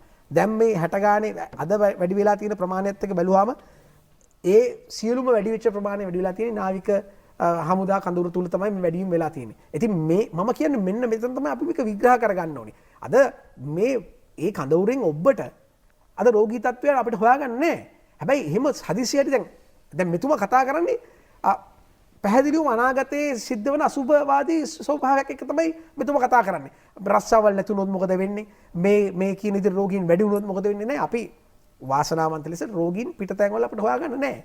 කඳවුරේ තිබෙනවා. ඒ අයටත් අවශ්‍ය ඒ ප්‍රතිකර්ම ලබා දීලා එයාට ප්‍රතිකාර දීලා ඒක මුළුමනින්ම අවසන් කරන්න අවශ්‍ය කටයුතු කරනවා. ඒකම අපේ රටේ ආර්ථිකය කඩා වැටෙයි, අපේ රටේ මිනිස්සුන්ට රැකියාව නැති වෙයි කියන ඔය අනියමාර්ථය අසම්භාව්‍ය අසුභවාදී ක්‍රියාව මම දකින්නේ යම් ආකාරයේ මම දන්නේ ඇයි දේශපාලන වශයෙන් ඔය විදිහට කටයුතු කරන්නේ කියලා. විශේෂයෙන්ම යම් ආකාරයකින් ජනතාවට පෞද්ගලික අංශෙන් තුල හෝ යම් කුමන හෝ කර්මාන්ත ශාලාවක තුල සේවය කරන අපේ රටේ ජනතාවට යම් ආකාරයේ ඒ සේවා වැටුප නොලැබෙන ඔය කියන ආකාරයේ ගැටලුකාරී තත්වයක් තියෙනවනේ ඒ සම්බන්ධයෙන් මැදිහත් වෙන්න අපේ රටේ යාන්ත්‍රණ තියෙනවා. කම්කරු දෙපාර්තමේන්තුව තුන රජය පැහැදිලිවම මැදිහත් වෙනවා. දැන් මේ රුපියල් 5000 ගෙවන කාරණේ සම්බන්ධයෙන් අද දිගින් දිගටම දැඩි ලෙස මේක දේශපාලනයි කියලා කියනවා. අද අපි පැහැදිලිව කියන්න ඕනේ දිගින් දිගටම කියන්න තියෙන්නේ මේ රටේ රාජ්‍ය නිලධාරීන් ඔය කියන ආකාරයට මේ ජනතා විමුක්ති පෙරමුණේ අවශ්‍යතාවයේ වැඩ වරලා මේ රටේ මිනිස්සු මැරිලා ඒ සමහර විට ඒ තත්ත්වෙ වෙන්න පුළුවන් වසංගතේ පැතිරලා වෙන්න පුළුවන්. හැබැයි ඔය කියන කිසිම කෙනෙක් සම්පූර්ණ තමන්ගේ රාජ්‍ය යාන්ත්‍රණයෙන් වැඩ කිරීම වළකලා ගෙදර ගියේ නැහැ. ඒ අයට අපි ආණ්ඩුවක් හැටියට හිසනවා ආචාර කරනවා. ජනතා විමුක්ති පෙරමුණ මේ බොරදී මාළු බාන්න උත්සාහ කරන්නේ නැති. හැබැයි ඒ මිනිස්සු මේ කාර්යයට බෙල්ල දුන්නා. ඒ මිනිස්සු ගෙදර ගියේ නැහැ. ඒ මිනිස්සු ගෙදර කියලා පැත්ත කරලා හිටියේ නැහැ. හැබැයි එක දෙයක් කියන්න ඕන. ජනතා විමුක්ති පෙරමුණ කියන ඔය මාස් ටික නැහැ, දුන් ටික නැහැ, ඔය කියන තත්ත්වය තුල ආධාර ටික ගිහිල්ලා නැහැ, ලැබෙන දේ දීලා නැත්තම් මේක මහා වසංගතයක් වෙලා තියෙන තිබ්බා. මේක පැතිරිලා මේක නැතර නැති වෙලා තිබ්බා. හැබැයි එහෙම දෙයක් නැහැ. හැබැයි මම ඔතනයි කියන්නේ කුහක කියලා. නැතුව කිසිම වෙලාවක ජනතා විමුක්ති පෙරමුණ මිනිස්සු වෙනුවෙන් යමක් කරනවා නම් කුමන හෝ දෙයක් සම්බන්ධ කරගෙන ඒක විවේචනය කරන්න තරම් අපි කුහක නැහැ. අපිට මේ වෙලාවේ පක්ෂ විපක්ෂ ભેදයක් බලනට වඩා අපි සියලුම දෙනා එකතු වෙලා අපි මේ රටක් වෙනුවෙන් අපි සමහර වෙලාවට අඩුපාඩු තියෙන්න පුළුවන්. අඩුපාඩු කොහෙද නැත්තේ? හැබැයි ඒ වගේ වෙලාවට ජනතා විමුක්ති පෙරමුණේ රතුතරුවිනුත් පොඩි හරි දෙයක් වුණා නම් ඒක ජනතාවට වටිනවා. ඒක තමයි වෙන්න ඕනේ. හැබැයි අනිත් කාර්යය තමයි මේ ජනතා විමුක්ති පෙරමුණ දෙයක් කරේ නැහැ නෙමෙයි මං කියන්නේ. මං ජනමාධ්‍ය තුලින් බලන්න කියලා කිව්වේ. ආණ්ඩුව කරන ක්‍රියාවලිය අපි දැක්කා. ඒ අතර ජනතා විමුක්ති පෙරමුණත් තමන්ගේ 103ට ගැලපෙන්න යමක් ජනතාවට කරා නම් ඒකත් සුදුසුයි. ඒක වටිනවා. ඒක තමයි වියුත්ත. අපි ඔක්කොම එකහුව වෙලා මේ තියෙන වසංගතෙන් අපි මිදෙන්න කටයුතු කරන්න ඕනේ. මේක මේ දේශපාලන කරන ක්‍රියාවලියක් නෙමෙයි. දේශපාලනය කරන අවස්ථාවක් නෙමෙයි. අපි ඔක්කොම එකහුව වෙලා මේ රට තිබෙන තැනින් ඔසවා තබන්න අවශ්‍ය වේලාවක් තමයි මේ අපිට නිර්මාණය වෙලා තියෙන්නේ. දැන් පැරණි පාර්ලිමේන්තුව කැඳවා ගැනීම එක්තරා පාර්ශවයකින් යෝජනා වෙනවා. හැබැයි ඔබතුමන්ලගේ පාර්ශවයෙන් ඒකට එකඟතාවයක් නැහැ. දැන් මේ වෙද්දී මැතිවරණය පවත්වන්නටත් ගැටලුවක් තියෙනවා නම් මොකද්ද කරන විසඳුම? දැන් පැහැදිලිවම මැතිවරණය පවත්වන එක ගැන තීරණය ගන්න චාමර මැතිවරණ කොමිසම. දැන් අද ශ්‍රේෂ්ඨාධිකරණ දැන් මම ඊන අඩුවේ මමත් මැදිහත්කාර පාර්ශවයක් හැටියට මම පෙත්සම්කරුවෙක් හැටියට ඉදිරිපත් වෙලා තියෙනවා. දැන් මොකද අපි ඉදිරිපත් වෙන්න හේතුව තමයි යම් පාර්ශවයන් අද ඒ අයගේ අවශ්‍යතාවයක් වෙලා තිනවා මැතිවරණේ කල් දාලා ඒ අයගේ අභිමතාර්ථ ඉෂ්ට කරන්න. අපි කියන්නේ මැතිවරණේ කල් දැමීම ඒ බාහිර බලපෑම් වල උමනාවට නෙමෙයි. හැබැයි මැතිවරණ කොමිසම හා මැතිවරණ කොමිසම සහ ඒ සෞඛ්‍ය අංශ විසින් ගන්නා වූ තීරණයක් මත කරන ඕනෑම තීරණයකට අපි එකඟයි. මොකද මේ වෙලාවේ මැතිවරණය අවශ්‍යයි. මොකද මැතිවරණය කියන්නේ අපි මේ ප්‍රජාතන්ත්‍රවාදය ගැන දැන් බොහොමයක් දෙනෙක් අද අධිකරණයට ගිහිල්ලා තියෙන මූලික අයිතිවාසිකම් කැඩුනා කියලා. හැබැයි මූලික අයිතිවාසිකම් කැඩුනා කියලා කිව්වට ප්‍රධානම දේ තමන්ගේ ප්‍රජාතන්ත්‍රවාදී අයිතිය ඡන්ද බලය.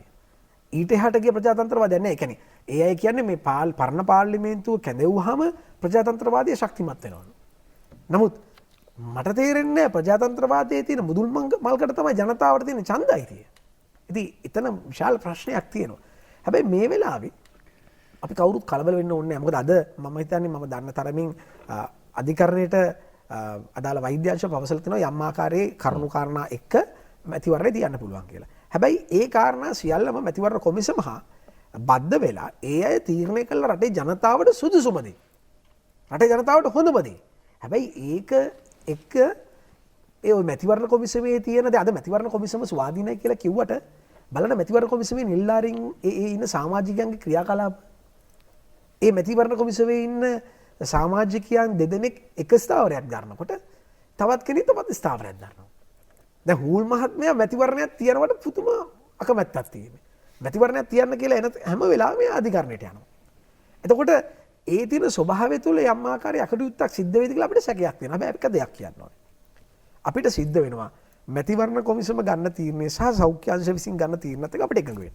අපි ඒකට බලපෑම් කරන්න යන්නේ නැහැ. මොකද හේතුව මෙරටේ ජනතාවගේ සෞඛ්‍ය මෙරටේ ජනතාවගේ ජීවිත තමයි ඔක්කොට වැඩි වැදගත්.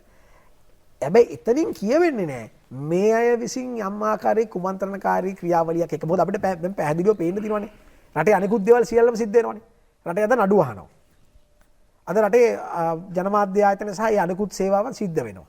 ඉතින් මේ දේවල් දැන් ආරම්භ කරලා තියෙනවා. ඉතින් මේ දේවල් එක කටයුතු කරන් යන ස්වරූපයක් තුළ අපි හිතනවා දැන් අද දින 20ක් වෙනවා නාවික හමුදා ඒ අදාළ බටකණ්ඩේ ඒ තින කඳවුරේ හැර වෙනත් තැනක අපි රෝගීන් හමුවන්නේ නැහැ. ඉතින් මම විශ්වාස කරනවා සුබවාදීව මම හිතනවා මේක අපි රටක් හැටියට අවසන් කරමින් පවතින්නේ. ඉතින් යම් කෙනෙක් මේක දැන් අමෙතුමිය කියන්නේ ඉතින් මේක අවසන් වුණා අපි ජයග්‍රාහී ලීලාවෙන් කියන්නේ යම් ආකාරයෙන් ඒක එයා අසමත් වෙන්නේ නැති. ඒක මේක අසමත් වුණා කියලා උදම්මනකට වඩා අපි විශ්වාස කරනවා අපේ විශ්වාසය වැදගත් අපි විශ්වාස කරනවා මේක මේ රටක් හැටියට අපිට ගොඩ එන්න පුළුවන් මේ රෝගී තත්ත්වයෙන් කියලා. ඉතින් ඒ බලාපොරොත්තුවත් එක්ක තමයි අපි වැඩ කරගෙන යන්නේ. අද ගොවි බිම් වල වැඩ කටයුතු කරනවා. අද කර්මාන්තශාලා ආරම්භින් පවතිනවා. අද කාර්යාල විවෘත වෙලා තියෙනවා. අද ව්‍යාපාරික ස්ථාන විවෘත වෙලා තියෙනවා. අද ඒ ගොඩනැගිලි ශේෂ්ත්‍රය තුල යම් ආකාරයේ කටයුතු සිද්ධ වෙනවා. පාරවල් ටික හැදෙනවා. මං කියන අපි අඩියෙන් අඩියට අපි ඉස්සරහට යන්න ඕනේ. එහෙම තමයි රටක් හැටියට අපි ඉස්සරහට යන්නේ. හැබැයි එහෙම යනකොට අපි වර්ධනයකට යනකොට නෑ මේ අපි ඡන්ද ගැන විතරක් කතා කරනකොට අම්බෝ කොරෝනා කියලා හැංගිරව නම් ඒක අසාධාරණ ලෙස හංගන්න උත්සාහ කරනවා නම් ඒක අසාධාරණයි කියන කාර්යයත් මේ අවස්ථාවේ ප්‍රකාශ කරන්න කැමතියි. බොහොම ස්තුතියි දෙවෙනි වටේ අදහස් පළ කිරීමට අපිට තුන්වෙනි වටේට මීළඟට යාමට තිබෙන්නේ තුන්වෙනි වටේ තුලදීත් සංවාදශීලීව කතා කරන්නට හැකියාව තිබෙනවා සහ ඒ වටේ තුලදී අපි විශේෂයෙන් බලාපොරොත්තු වෙනවා මේ මොහොතේදී අධිකරණ මේ කටයුත්තක් දියත් වෙමින් පවතිනවා. එකී සීමාවට යටත්ව මේ මොහොතේදී පැරණි පාර්ලිමේන්තුව කැඳවීම අවශ්‍යයි කියන පාර්ශවයක් සිටිනවා නෑ. පැරණි පාර්ලිමේන්තුව අවශ්‍ය නෑ. ජනාධිපතිතුමා ඒකවත් දරමුදල මුදල් කොහොමද පාවිච්චි කරන්නේ? ඒක යම් තර්කයක් තියෙනවා. ඒ වගේම තවත් කෙනෙක් කියන්න පුළුවන් අලුත් පාර්ලිමේන්තුව ගෙනාවත් මේකේ ඉන්නේ පරණ සෙට් එකමනේ කියන දේ එක පැත්තකින් කියවෙනවා. මේ තියෙන කාරණා ටික ගැන අපි සාකච්ඡා කරමු. තුන්වෙනි වටේදී කෙටි විරාමයකට යමු.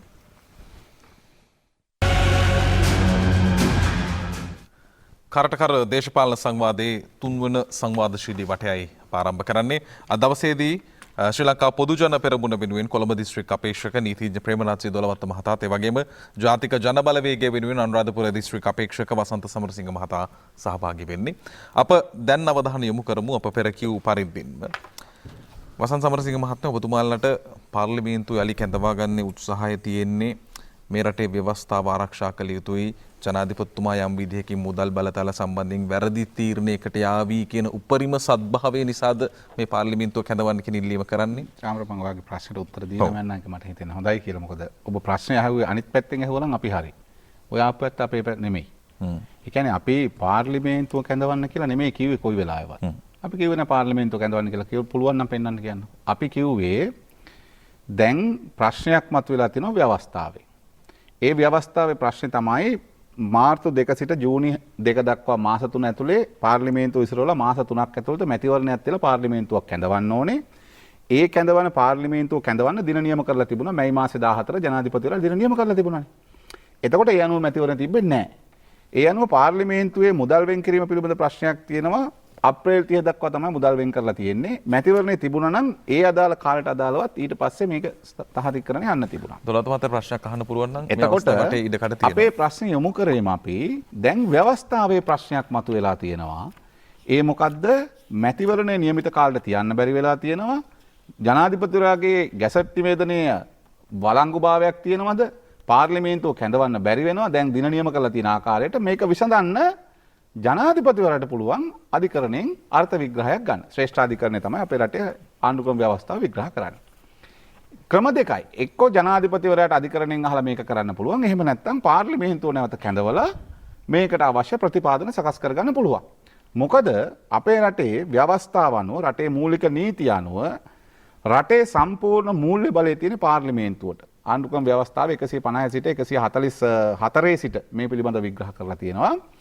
මේ පාර්ලිමේන්තුවේ තියෙන මූල්‍ය බලය පිළිබඳ කාරණාත් මේකේ ගැට ගැහිලා තියෙනවා. ඒ නිසා අපි නිශ්චිතව කිව්වේ මේ මොහොතේ වසංගත තත්වයක් මතුවලා තියෙනවා. තත්ත්වය අනුව මැතිවරණයක් තිබීම පිළිබඳ ප්‍රශ්නයක් මතුවලා තියෙනවා. ඒ අනුව ව්‍යවස්ථාවේ කරන්න ඕන දේ කියලා තියෙනවා. නමුත් ඒ කරන්න ඕන දේ කියන්නේ නැතුව යනවා වගේ පේනවා. ඒක ප්‍රශ්නයක් තියෙනවානේ. කරන්න ඕන දේ නම් ජනාධිපතිවරයාට පුළුවන් ව්‍යවස්ථාව පිළිබඳ විග්‍රහයක් අර්ථ විග්‍රහයක් කරගන්න මේ අධිකරණයෙන් ශ්‍රේෂ්ඨාධිකරණයෙන් එහෙම නැත්නම් නැවත පාර්ලිමේන්තුව කැඳවලා අවශ්‍ය අනුමැතිය නරන යන්න පුළුවන්. නිසා මේක කරන්න කියන කාරණේ තමයි අපි කිව්වේ. ඉතින් අපි කිව්වේ නෑ මොකද ඡන්දයක් ආපහු මේ පාර්ලිමේන්තුව කැඳෙව්වා කියලා. මොකෝ ආපහු හොඳ දෙයක් කරයි කියලාද මේ කට්ටිය. ඉතින් මේ හිටපු අගමැති හිටපු ඇමති මණ්ඩලය ඒගොල්ලෝමනේ. මේ අයම නෙමෙයි. ඉතින් ඒගොල්ලෝ මේ ඉන්නේ. ඉතින් හොඳ දේවල් කරන්න නෙමෙයි. ඒ කියන්නේ රට ඇතුලේ තියෙන මේ ව්‍යවස්ථාවෙන් මතුවෙච්ච අර්බුදේ විසඳා ගැනීම සඳහා තියෙන ක්‍රම දෙක පිළිබඳව අපි කිව්වා. ඒ අනුව කටයුතු කරන්න. ඒක අනුව දැන් අපිට තියෙනවා චාමර මොකද්ද? අධිකරණයේ ඉස්සරහට මේ ප්‍රශ්න ගිහිල්ලා තියෙනවා. ජනාධිපතිවරයා ගිහිල්ලා මේක ඇහුවා නම් ඒත් මේක තමයි වෙන්නේ. මට හිතෙන්නේ. මොකද මේක අධිකරණයට ආපහු විග්‍රහ දෙකක් දෙන්න බෑනේ. ගියේ කවුද කියලා. එතකොට අධිකරණයේ දෙන විග්‍රහය අනුව මැතිවරණ කොමිසමටත් එතකොට තියෙනවා මොකද්ද කරන්න ඕනේ කියලා ඒ අනුව වැඩ කරයි. ඉතින් අපි විශ්වාස කරනවා අධිකරණයේ තීරණයත් මැතිවරණ කොමිසමේ තීරණත් අනුව ඉස්සරහට මේ පිළිබඳව තීරණයක් ගන්න පුළුවන්. එතකොට අපි කියපු කාරණේ හරිද වැරදිද කියලාත් ඒ වෙලාවට ජනතාවට තේරෙයි. මොකද අපි කිව්වනේ මේකේ මොකද්ද තියෙන පැති දෙකයි දෙකෙන් කෝකද තෝරගන්න ඕනේ කියලා අධිකරණයෙන් අහන්න නැත්නම් පාර්ලිමේන්තුවෙන්. ඒක තමයි ව්‍යවස්ථාවේ තියෙන එක. තියෙන එක කරන්න කියලා තමයි අපි කිව්වේ. ඒක නොකර ව්‍යවස්ථාවට පිටින් වැඩ වෙනවා. මාර්තු 6 වෙනිදා අතුරු සම්මත කිනුමක් කැබිනට් එකේ සම්මත වෙනවා. එහෙම කොහොමද වෙන්නේ? බිලියන 1229ක්. බිලියන 1229ක් රජයේ ණය ගැනීමේ සීමාව 97කින් වැඩි කරගෙන. එහෙම කොහොමද වෙන්නේ? එහෙම වෙන්න බෑ. මොකද රටේ සමස්ත මූල්‍ය බලය තියෙන පාර්ලිමේන්තුවට ජනාධිපතිවරයාටවත් ඒකෙන් ගන්න බෑ මුදල් එහෙම. ඒකට අවසර තියෙනවා පාර්ලිමේන්තුවේ. හදිසි අවස්ථාවලත් ඒකට අවසර දීලා තියෙන විදි තියෙනවා. ඒ අනුව වැඩ කරන්නේ. ඒ නිසා අපි ඔන්න ඔය කාරණේට අදාළව තමයි අපි කරුණු කිව්වේ. නිසා මට දොළවත මහත්මයා මතු කරපු කාරණා කීපයක් තියෙනවා. මේකේ මට ප්‍රශ්නෙට උත්තර ආවේ නැහැ. නමුත් මම කියන්න එපයි. දැන් මම ඇහුවා හරි පැහැදිලිව රනිල් වික්‍රමසිංහ මහත්තයාට කාර්යාලයක් දෙන්න තියෙන මොකද්ද ඌමනාව ආරක්ෂාව සම්බන්ධයෙන් මොකද්ද තියෙන ප්‍රශ්නේ? රනිල් වික්‍රමසිංහ මහත්තයාට සජිත් ප්‍රේමදාස මහත්තයාගේ පිළ ගහනවා නම් අන්න මහින්ද රාජපක්ෂ මහත්තයා රකින්න එක හරිනේ. මොකද පෙරත් රනිල්ට එරෙහි සජිත් පිළ ඇවිල්ලා සිරිකොත වටලද්දී පාරට තාර දාලා බ්ලොක් කරලා දුන්න මහින්ද රාජපක්ෂ මහත්තයා. ඒක හරි. ඒක නම් හරි. මම හිතුවා පිළිගන්නම් එතකොට. නේ? නැතු වෙන රනිල්ට ගහන්න ආරක්ෂාවක් මේ රනිල්ට ආරක්ෂාව දෙන්න ඕනේ කියලා කියනවා නම් රනිල්ට ආරක්ෂාව දෙන්න ඕනේ පාර්ලිමේන්තුවේ කාර්යාලයක් දීලා නෙමෙයිනේ. ඒක පාර්ලිමේන්තුවේ කාර්යාලයක් දෙන්නේ මොකටද? විපක්ෂ නායකට කාර්යාලයක් තියෙනවා.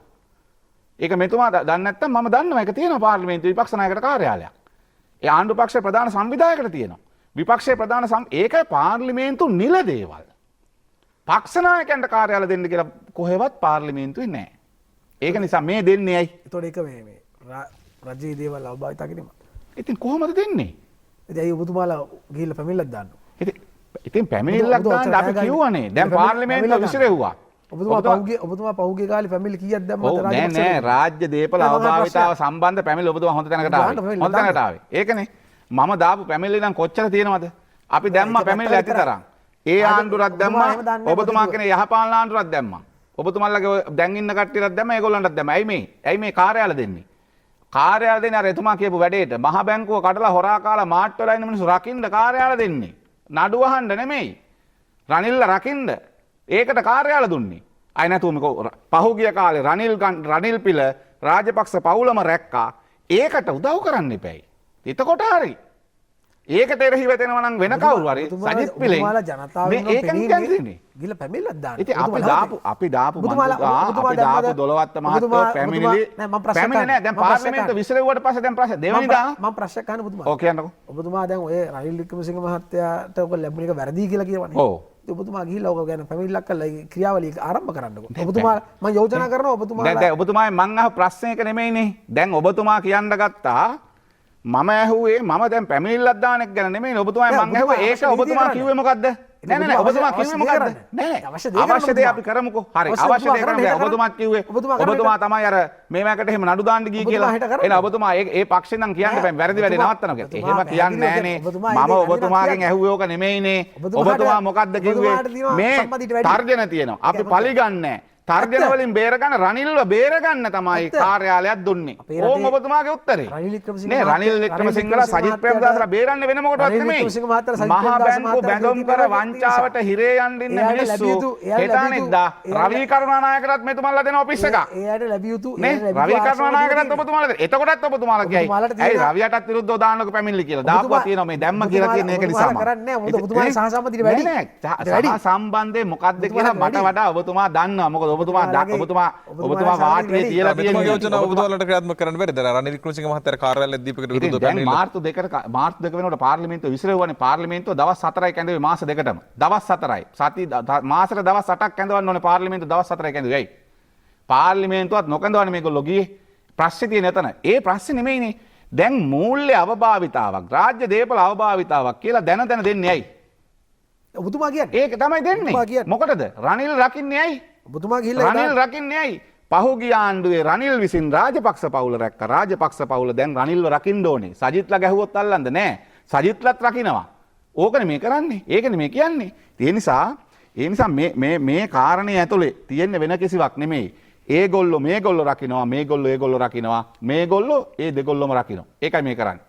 ඒකයි මේ කරන්නේ. ඉතින් ඒ නිසා මට මෙතුමාට කියන්න ඕනේ. අර එතනදී මම ප්‍රශ්නයක් අහන්න මම එක දෙයක් මෙතුමත් එක්ක කිව්වා.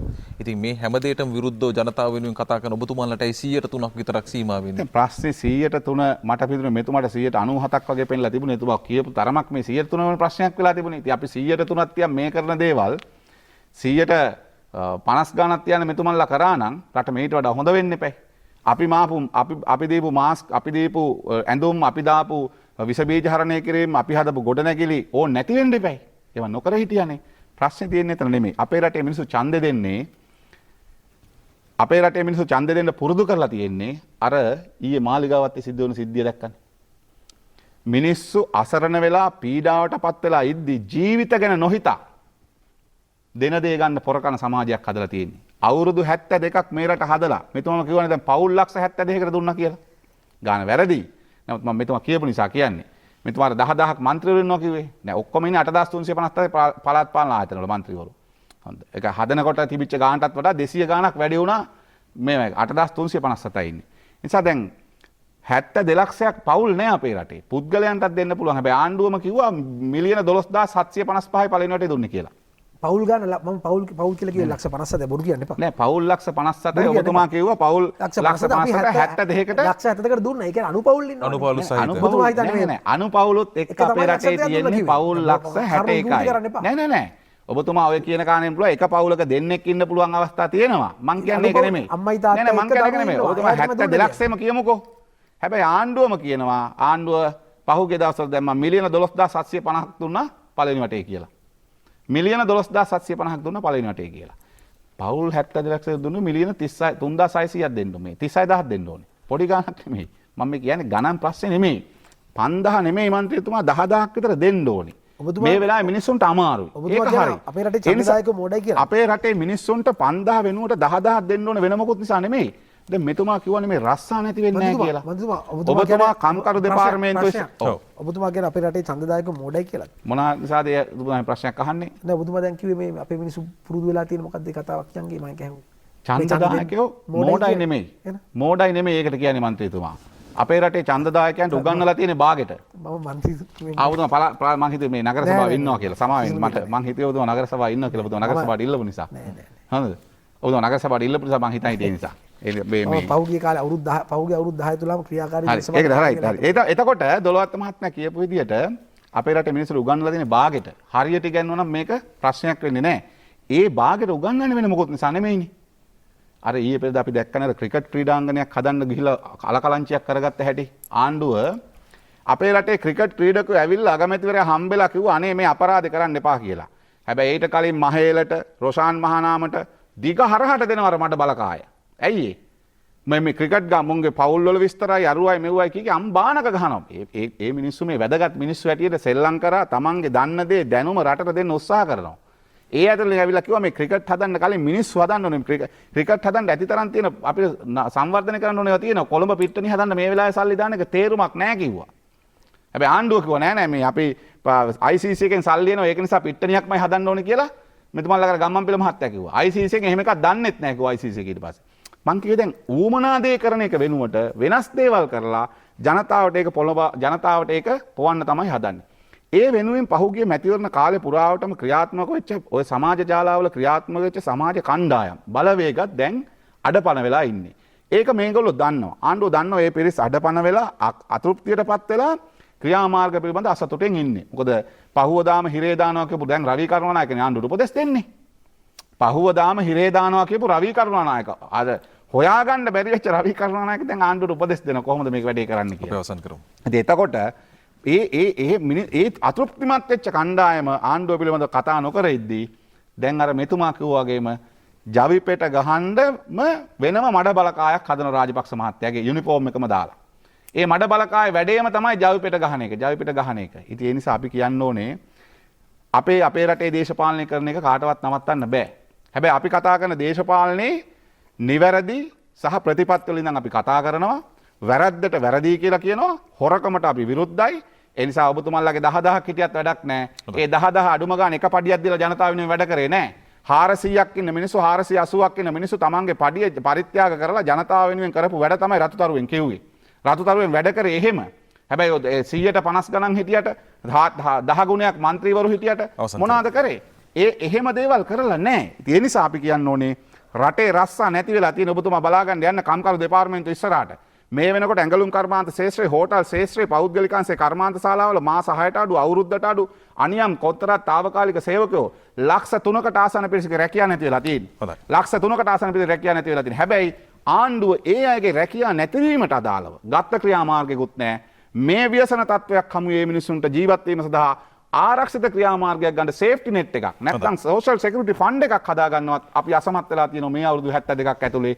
ලෝකේ අනිත් රටවල් තමන්ගේ වැඩ කරන මිනිස්සු බලාගත්තට අපිට අපේ රටේ මිනිස්සු මාස දෙකක් වැඩ නැතුව හිටියොත් බලා ගන්න ක්‍රමයක්වත් අඩුම ගන්න හදා ගන්න බැරි වෙලා. හොඳයි. බොහොම ස්තුතියි. දොළත් මහත්තයා උතුමට අවස්ථාව. ප්‍රථමයෙන්ම මේ මෙතුමල්ලාගේ മന്ത്രിවරුන්ට වඩා 10 ගුණයක් අපේ മന്ത്രിවරු ඉන්නවා කියන කාරණය සහ මෙතුමා මේ 10000ක් මന്ത്രിවරු ඉන්නවා කියපු කාරණය සම්බන්ධයෙන් නිවැරදි කිරීමක් කරන්න ඕනේ. ඒ සම්බන්ධයෙන් මම නිවැරදි කිරීමක් කරනවා.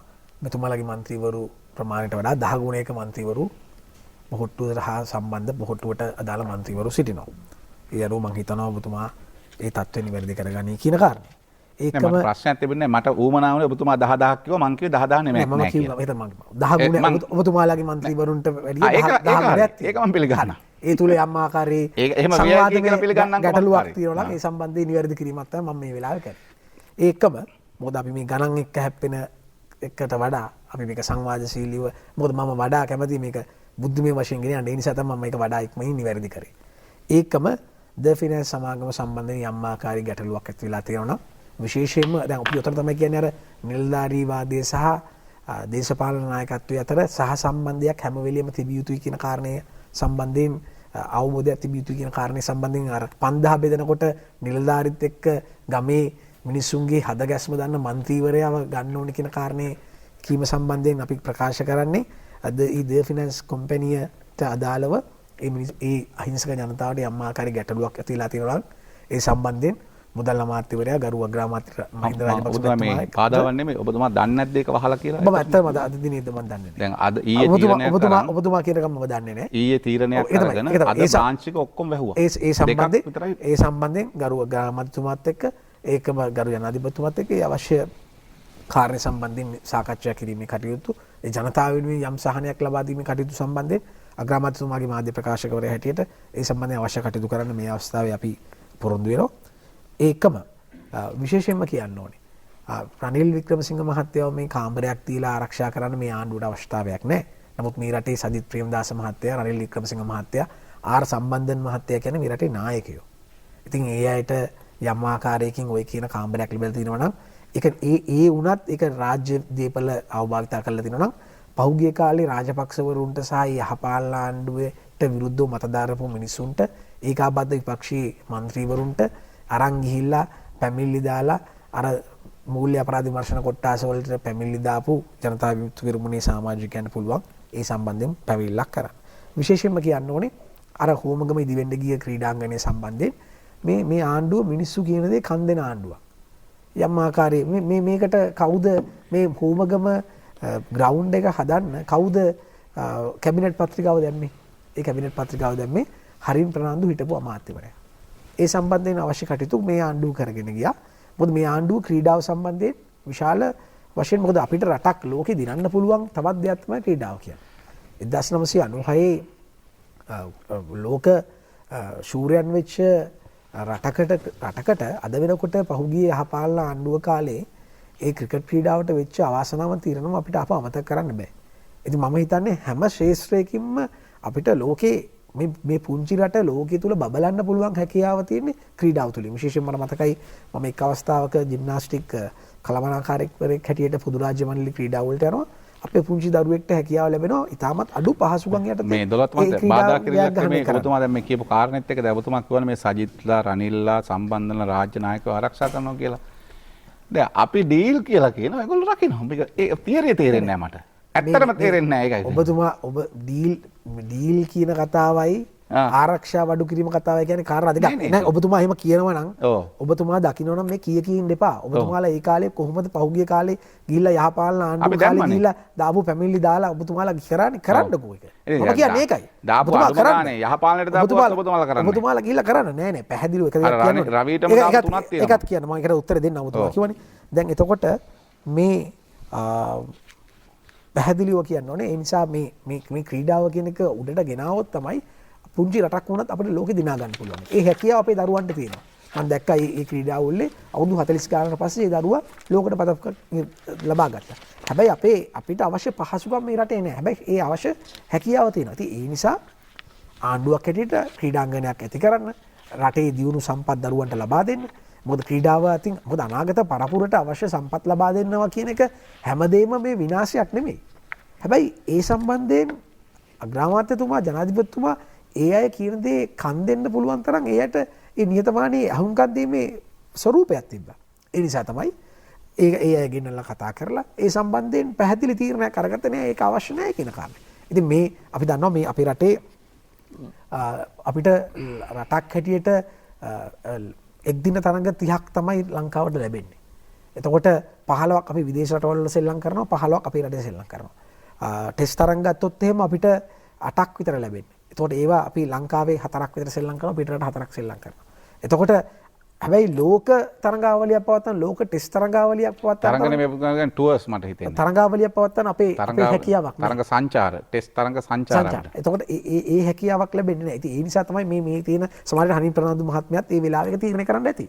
නමුත් ඒක ප්‍රශ්නයක් නෙමෙයි මම ඔබතුමාට කිව්වේ. ඔබතුමාට මම කියන්නේ ඒක අපි අපි ඔබතුමා කියන ක්‍රීඩාවට කන් දෙන එක යොමු වෙන එක හොඳයි. අර ක්‍රීඩකයලා හරි නෑ නෑ. ඒක අකුල ගත්තා. දැන් අපි තීරණේ ගන්න කලින්ම ඇයි ඒක හිතන්න බැරි මේ කැබිනට් එකට. තමයි මේ ඔබතුමා කියන විදිහට මේ සියලුම දේවල් පාලකයන්ගේ වැදගත්කම තියෙන්නේ පාලකයෝ ගත්ත තීන්දුවෙන් අඩිය පස්සට ගන්න එක. තමන් ඒක තමයි වියවුත්ත තමන් එහෙමනම් පුළුවන් පාලකයෙක් හැටියට දැන් ජනතාව ඔච්චර කියවනේ තෙල් මිල අඩු කරන්න කියලා කරේ නැහැ නේ ඔබතුමාලා. ඔබතුමාලා කාලේ පුරාවටම ඔබතුමාලා කිව්ව කාරණේ තමයි මේ ගෝඨාභය රාජපක්ෂ මහත්මයා කියන්නේ මෙහිම මේ දරුණු නායකයෙක් එහෙමනේ කිව්වේ රාජපක්ෂවරු ඒකාධිපති නායකයෝ එහෙම කියපු වෙලාවේ මේ සම්බන්ධව ඉතාමත් පැහැදිලි. නෑ ඔබතුමා කියන්නේ දැන් ජනතාවට කන් දෙනවා කියලා මට පොඩි ප්‍රශ්නයක්. පැහැදිලි කරගන්න. ඔව් ප්‍රශ්න අහන්න පුළුවන්. ඔබතුමා කියන්නේ ජනතාවට කන් දෙන ආණ්ඩුවක් තියෙන්නේ කියලා. දැන් ලෝක වෙළඳපොලේ තෙල් මිල ඩොලර් 17ට බහැලා තියෙන්නේ. ජනතාවට කන් දෙන ආණ්ඩුවක් නම් ඇයි ලෝක වෙළඳපොලේ තෙල් වල අපේ රටේ තෙල් වෙළඳපොලෙන් 140ක් IOC එක අත්පත් කරගෙන තියෙන්නේ. එහෙම තියෙද්දි ඇයි ඔබතුමාලා ඒ සහනේ ජනතාවට දෙන්නේ නැත්තේ? පැහැදිලිවම මේ රටේ දැන් ජනතාව කියන කාරණාවලදී ජනතාවට ඉතාමත් සවිඥානික ලෙස ආණ්ඩුව කටයුතු කරනවා. හැබැයි ආණ්ඩුව ජනතාවත් එක්ක කටයුතු කරන ස්වරූපය තුල ඔබතුමාලාට ඔය ඔබතුමාලට සටන් පාටක් හරි තියෙන්න එපා මේ දේශපාලනය කරගෙන අපිට සටන් පාට එපා ජනතාවට සහන දෙන්න ඔබතුමාලට සටන් පාට එපා අපිට සටන් පාට නැති කරලා ඔබතුමා ජනතාවට තෙල් අඩු කරලා දෙන්න පැහැදිලිවම කියන්න ඕනේ දැන් ඊගාව කාරණේ තමයි දැන් මේ මන්ත්‍රීවරු සම්බන්ධයෙන් කියන ඔබතුමාලා මේ ඩීල් එකක් තියෙනවා. මේ අය මේ අත්අඩංගුවට ගන්න මතක තියාගන්න මේ ආණ්ඩුව තරම් මේ රටේ නීතිය කාටවත් පොදුයි කියලා පෙන්නපු ආණ්ඩුවක් නැහැ. මේ රටේ ආණ්ඩුවක් හැටියට පාලකයෝ හැටියට නීතියට අත තිබ්බේ නැහැ මේ පහුගිය මේ කාලය තුල මේ ආණ්ඩුව. සමහර മന്ത്രിවරු මම නම් කියන්න යන්නේ සමහර മന്ത്രിවරු අත්අඩංගුවට ගන්න කියලා ජනතාව දිගින් දිගටම කිව්වා. සමහරලාට අපෙන් ජනතාව ඇහුවා ඇයි මේ മന്ത്രിවරුන්ට අප දෙන්නේ කියලා. මේ ආණ්ඩුව බලපෑම් කරේ නැහැ. ඔය යහපාලන ආණ්ඩුවට අවශ්‍යතාවය මත යහපාලන ආණ්ඩුවේ පැමිණිලි දාලා ෆයිල් අරන් ගිහිල්ලා ඒ වෙලාවට හෙට ගන්නම් අද ගන්නම් දැන් මේ රවි කරුණානායකව හෙට ගන්නම් අද ගන්නම් කියලා අපි කිසි වෙලාවක් කියලා නැහැ. නිවැරදි විමර්ශන කළා නිවැරදි තොරතුරු මත සාක්ෂි මත හරියට ඔප්පු කරන්න පුළුවන් ක්‍රමවේද තුල තමයි මිනිස්සුන් අත්අඩංගු ගන්න ඕනේ. අපිට කියන්න පුළුවන් පැය ගණන් කතා කරන්න පුළුවන් කොහොමද රාජපක්ෂවරු අත්අඩංගු ගත්තේ කොහොමද ජොන්සන් ප්‍රනාන්දු මහත්තයා අත්අඩංගු ගත්තේ කොහොමද නිදහස් වුනේ ඒව සම්බන්ධයෙන් අපිට කතා කරන්න පුළුවන්. හැබැයි එක දෙයක් තියෙනවා. මම දකින දෙයක් තියෙනවා මිනිස්සුන්ට චෝදනා එල්ල වෙන්න පුළුවන්. නමුත් අපරාධ පරීක්ෂණය නිවැරදි ආකාරයෙන් සිද්ධ නොකර කඩිමුඩියේ ඒ පාලකයන්ට අවශ්‍යතාවය මත ඒ පාලකයන්ගේ සිතැඟි පරිදි මිනිස්සුන්ව අත්අඩංගු ගත්තොත් ඒ අධිකරණ ක්‍රියාවලිය නිවැරදිව කරගෙන යන්න බෑ. දැන් අද මුල් වතාවට මේ රිෂාඩ් බදුරුදීන් මහත්තයාට යම් ආකාරයේ චකිතයක් ඇති වෙලා තියෙනවා තමන් අත්අඩංගුවටපත් වෙයි කියලා. ඒ නිසා තමයි ශ්‍රේෂ්ඨ අධිකරණයට ගිහිල්ලා නීති රාමුව තුල එතුමා ඉල්ලන්නේ තමන්ව අත්අඩංගු ගන්න එපා කියලා නියෝගයක් ලබා ගන්න. එතකොට කිසිම වෙලාවක ආණ්ඩුවක් හැටියට අපිට අයිතියක් නැහැ නීතිය ආධිපත්‍යයට බලපෑම් කරන. ඒ නිසා කවුරු හරි කියනවා මේ ආණ්ඩුවක් විරච ගමන් ඔය කියන චෝදනා වලට අත්අඩංගු ගත්තාම මේ යහපාලන පහුගිය අවුරුදු 5 මේ අය කොහොමද කිව්වේ? මේගොල්ලෝ කිව්වේ නිකම් ආපු ගමන් හිරේ දාලා දඬුවම් කරලා අද ඒ චෝදනා ලැබු කීදෙන නිදොස්කො නිදහස් කරාද? ඉතින් ඒ නිසා එහෙමනම් ඉතින් අපේ ඔය කියන විදිහට මේගොල්ලෝ මේ අය කියන විදිහට මේ අධිකරණ සුවාදීන නැති වෙන්න ඕනේ. ඉතින් ඒ නිසා අපි දැක්කේ ඒ කාරණේ නෙමෙයි. ඒ මිනිසුන්ව රිමාන්ඩ් කරන්න. ඒ මිනිසුන්ව අත්අඩංගු ගන්න. යහපාලන ආණ්ඩුවේ අමාත්‍යවරු මේ දූෂණයට විරුද්ධව කතා කරපු හිටපු අමාත්‍යවරු සමහර විවේචන තියෙන විනිශ්චයකාරවරුන් අතලොස්සකට දුරකථන ඇමතුම් දීලා මිනිසුන්ට අධිකරණ බලපෑම් කරන ස්වරූපයක් තමයි අපි දැක්කේ. හැබැයි ඒ දේ මේ ආණ්ඩුවෙන් කිසිම වෙලාවක කරන්නේ. අනෙක් කාරණේ තමයි පැහැදිලිව කියන්න ඕනේ. දැන් මෙතුමාලා කලබල වෙන්න ඕනේ නැහනේ. මෙතුමාලා ඉන්නේ මත දෙකක. එකම වෙලාවට ස්ථාවර දෙකක ඉන්නවා. මෙතුමාලා කලබල වෙන්න ඕනේ නැහැ රතු තරුවෙන් ඔය කියන මහා විජයග්‍රහණයක් කරා නම්. අපිත් සතුටුයි. මොකද ජනතාව අද එහෙනම් ජනතා විමුක්තිවගේ පැහැදිලා තියෙන්නේ. හැබැයි එක පැත්තකින් කියනවා මේ රටේ ජනතාව දේශපාලනේ දන්නේ. රටේ ජනතාව පුරුදු වෙලා තියෙන මොන හරි දෙයක් අරගෙන ඡන්දෙ දෙන්න. එහෙමත් කියන ගමන්ම කියනවා අපි මෙච්චර වැඩ කරා. අපි මෙච්චර දේවල් ජනතාවට දුන්නා. ඒ නිසා එහෙනම් බය වෙන්න දෙයක් නැහැ. එන මැතිවරණයට බය වෙන්න දෙයක් නෑ ජනතා විමුක්තිවරණට. ජනතා විමුක්තිවරණ ඔය කියන ශ්‍රීශාල ජයග්‍රහණයකටයි මොකද ওই තරම් කියන ප්‍රමාණයක වැඩ කරා නම්. ඒ නිසා කරුණා කරලා මම අපේ රටේ පක්ෂයක් හැටියට මම හිතන්නේ නෂ්ට වෙච්ච පක්ෂයක් තියෙන ජනතා විමුක්තිවරණ පක්ෂයක් හැටියට රටේ ඡන්දදායකයන්ට බයින පක්ෂයක් හැටියට මම දැකල් තියෙන එකම පක්ෂ තමයි ජනතා විමුක්තිවරණ. ඡන්දදායකයෝ මෝඩයි අඥානයි වගේ කතා භාගයට දේශපාලන දන්න කතා කියන්නේ ජනතා විමුක්තිවරණ. ඒ නිසා ජනතා විමුක්තිවරණ ඔය දරන ද්විත්ව මතය දරන ස්වරූපය සම්බන්ධයෙන් අපි කම්පා වෙනවා. මොකද ජනතා විමුක්තිවරණ නිර්මාපකයෝ අද ජනතා විමුක්තිවරණ ඔය තත්ත්වයටපත් වෙන්න නිර්මාණය කරන්නේ නැහැ. මොකද හේතුව කිසිම අවස්ථාවක ඒකාබද්ධ විපක්ෂය ඇතුළු මහින්ද රාජපක්ෂ ඒ කදවුර ජනතා විමුක්ති පෙරමුණ කියන ආකාරයට පහුගිය කාලේ පුරාවටම රනිල් වික්‍රමසිංහලත් එක්ක ඔය යහපාලන ආණ්ඩුවත් එක්ක ඩීල් තිබ්බේ නැහැ. ඒම අවස්ථාවකුත් නැහැ. අපිට අවශ්‍ය වුණේ මේ රටේ ජනතාවට නරකක් වෙන හැමතැනම අපි පෙනී හිටියා. නඩු දැම්ම පාදයාත්‍රා ගියා. අද අපි සටන් කරා. අපි වීදියේ සටන් කරා. උසාවි වලට ගිහිල්ලා මැතිවරණ අපි කරගත්තා. එතකොට එහෙම නැතුව අපි අවශ්‍ය වෙලාවට ආණ්ඩුව පවත්වන්න යන්න අවශ්‍ය 3-2 ගන්න අත උස්සපු පිරිසක් නෙමෙයි. යහපාලන ආණ්ඩුවට උදව් කරපු පිරිසක් නෙමෙයි අද දැන් පාලන වලේ ඉන්නේ. අද දැන් ආර්ථිකමය වශයෙන් දොළවත්ත මහත්තයා යම් සහනයක් ඉල්ලනවා. අර මෙතුමා මතු කරා ඉන්ධන මිල අඩු කිරීම පිළිබඳ.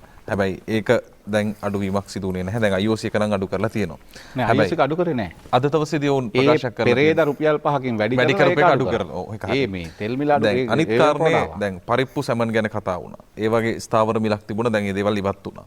දැන් හැබැයි අනිත් පැත්තෙන් ජනාධිපති ලේකම්වරයා ඉල්ලනවා දෛනික වැටුප හෝ මාසයේ වැටුප හෝ මාසේ භාගයක වැටුප ඉල්ලීමක් පෞද්ගලික ඉල්ලීමක් විදියට. තවත් හිටපු ඇමතිවරයෙක් කිල්ලුවා දකුණු කොරියාව වගේ රටවල් වල කනකර පවා දුන්නා කියලා. ඉතින් සහන ජනතාවනුත් සහන ඉල්ලනවා රජයත් බලාපොරොත්තු වෙනවා ජනතාවගේ පැත්තෙන් කොහොමද ඉදිරි ආර්ථික සටන් කරන්නේ?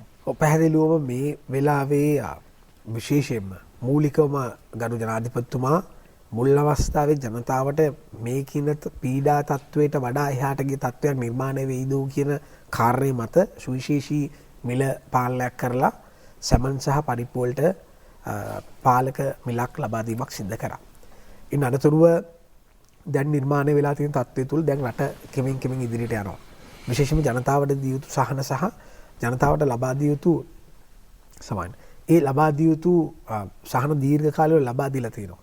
ඒකම එක අතකින් ඉතාමත් අවාසනාවන්ත ලෙස මේ ජනතාව ගැන කතා කරන ජනතාවෙන් තුවමුණ අද රුපියල් 5000 දෙන්න බැරි වෙන්න පැමිණිල්ල කරලා තියෙනවා. අද ජනතාව යුතු පිරුණේ පිරිස් තමයි ওই ජනතාවට 5000 දෙන්න බැරි වෙන්න පැමිණිල්ල කළා නේ. ඔබතුමාලා පැමිණිල්ලක් කළා නැහැ. අපි කමලා තියෙනවා දේශපාලනය කරගන්න එපා කියලා. ප්‍රතිඵලය මොකද්ද? මැතිවරණ කොමසාරිස් කියලා තියෙනවා മന്ത്രിලා ගාව ගන්න එපා කියලා. මොකද්ද ප්‍රශ්නේ?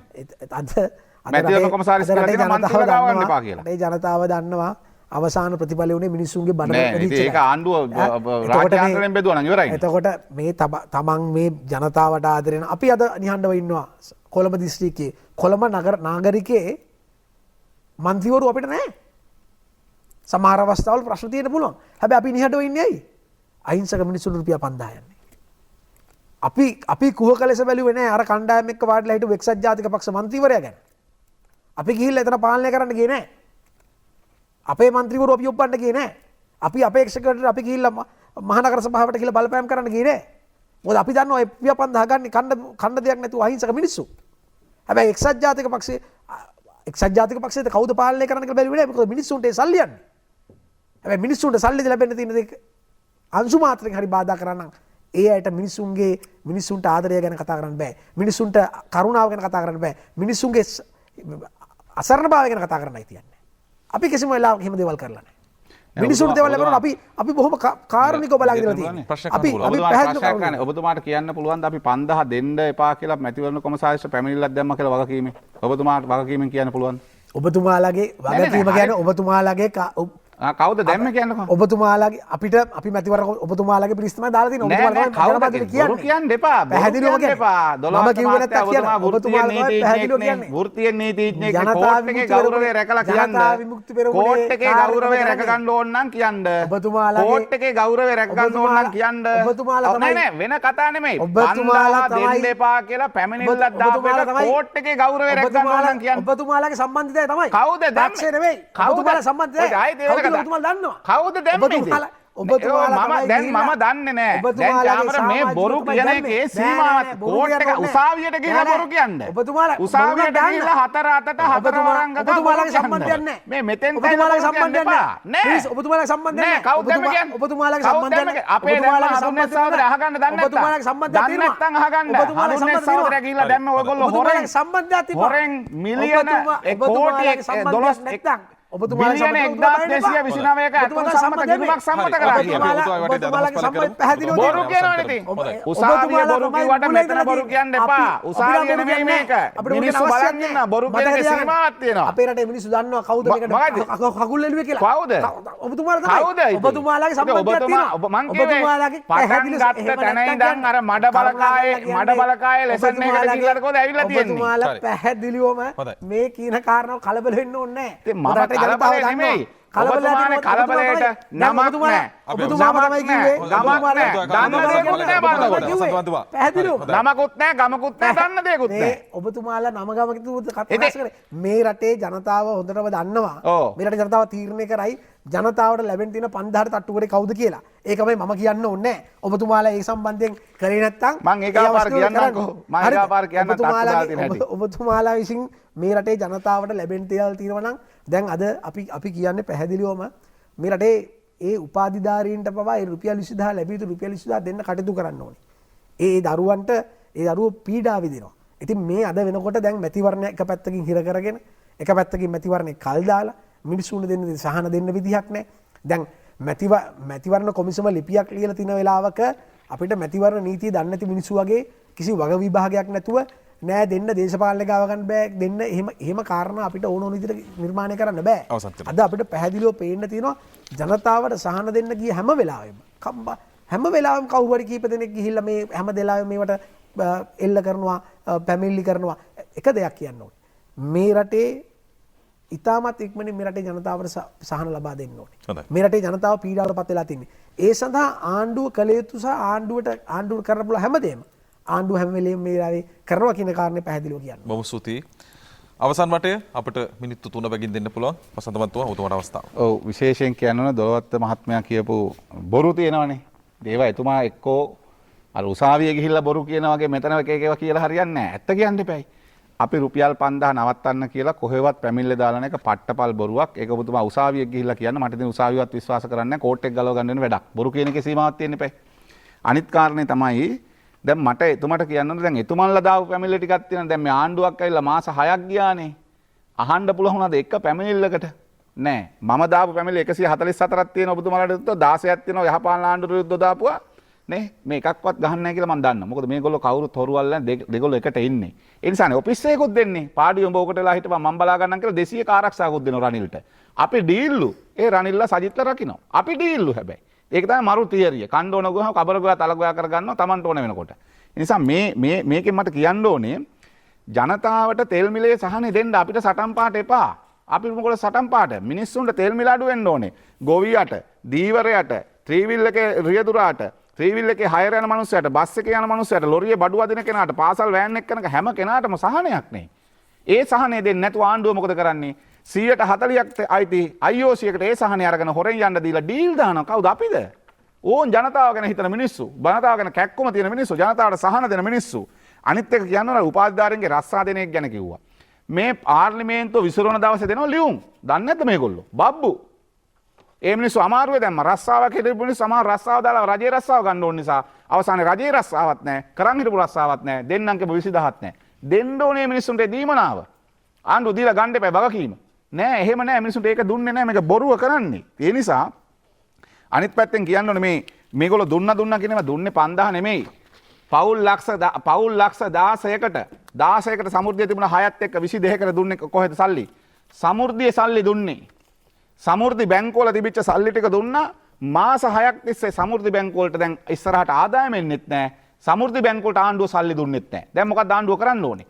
සමෘද්ධි බැංකුවලින් ගත්ත සල්ලි ටික සමෘද්ධි බැංකුවට ප්‍රේරණය කරන්න ඕනේ.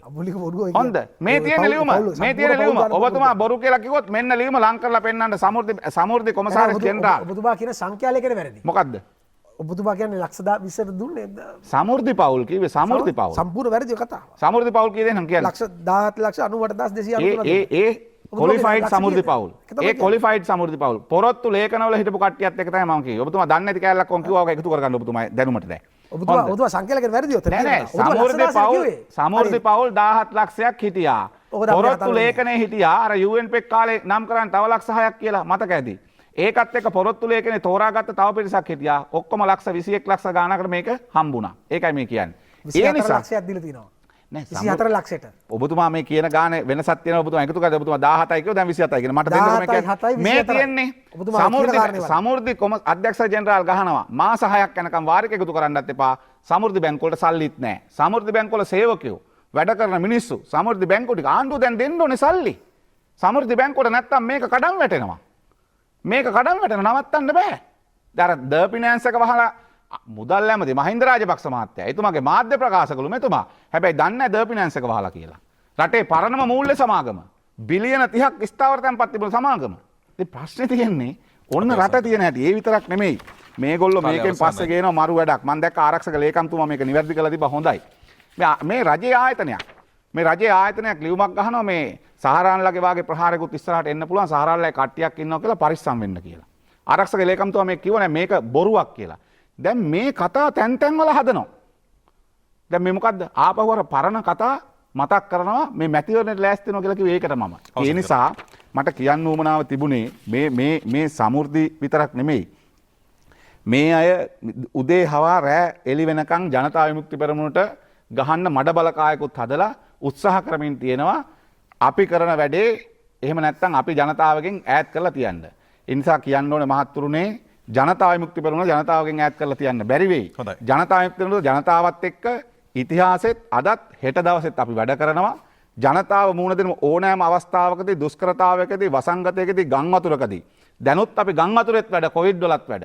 ඒ නිසා මේ හැම අවස්ථාවකම අපි ජනතාවත් එක්ක වැඩ කරනවා. ඒ නිසා අපේ රටේ ජනතාව මේ රට අවුරුදු 72ක් පාලනය කරපු මිනිස්සු 140ක් පවුල් දුප්පතුන් කරලා ළමයි 580ක් පාසල් වලට වතුර නැතුව 800ක් පාසල් වලට වැසිකිලි නැතුව මාස දෙකක් රස්සාව නැතුව ගෙදර ඉන්න මිනිස්සු ලක්ෂ ගාණක් ගෙදර තියෙන ආර්ථිකයක් හදපු අයට නැවත ඡන්දෙ දෙනවද? එහෙම නැත්නම් මේ රට වඩා යහපත් තැනක් කිරීමට අවශ්‍ය කරන හොරකම වංචාව දූෂණ නැති ක්‍රමවේදයක් සඳහා රට ගෙනියනවාද කියන තීරණය ගන්න ඉදිරි මැතිවරණවලදී කටයුතු කරයි.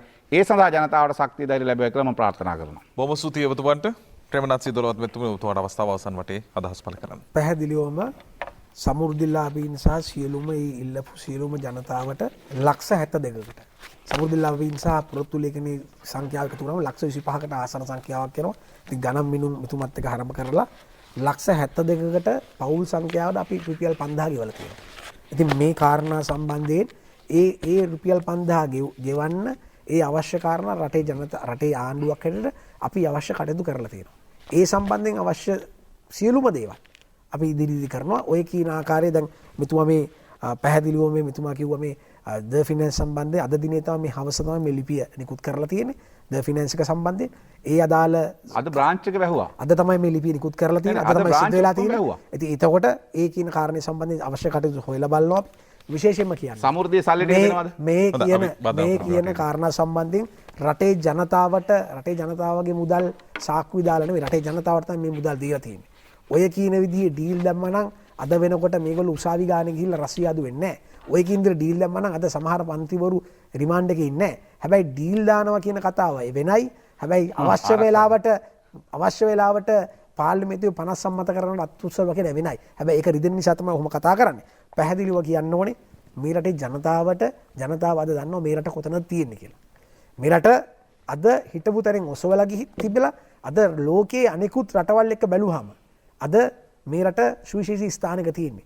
පැහැදිලිවම විවස්ථාවේ හැටියට 153 ප්‍රකාරව පැහැදිලිව තියෙනවා ජනාධිපතිවරයාට මූල්‍ය බලතල තියෙනවා ඒ සඳහා පාලනය ගෙනියන්න.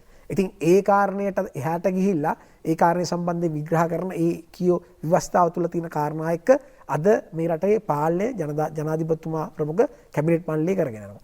මේ රටේ ජනතාවට සහන දෙන්න එක පැත්තකින් සහන දෙන ගමන්ම මේ රටේ ආර්ථිකය ගොඩනගා ගැනීමේ අවශ්‍යතාවය තියෙනවා.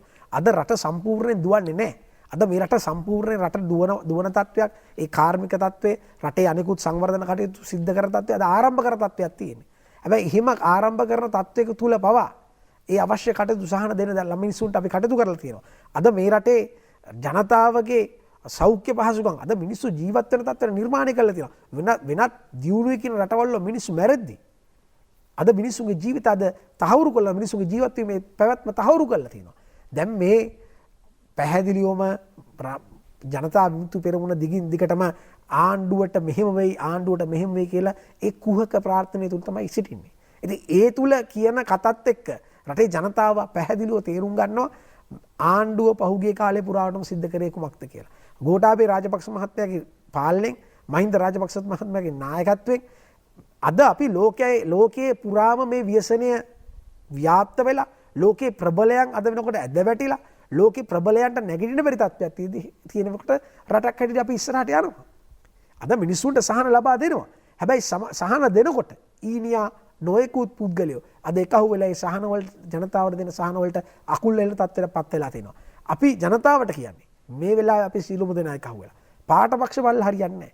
අපි මේ ඔය කියන සමහර පක්ෂ තියෙන්න පුළුවන් කුහක ලෙස තමන්ගේ ඡන්ද ගොඩ වැඩි කරගන්න තමන්ගේ දේශපාලන න්‍යාය සමාජගත කරන්න උත්සාහ කරන ස්වරූපයන් තියෙනවා. හැබැයි රටේ ජනතාව බිම දන්නවා.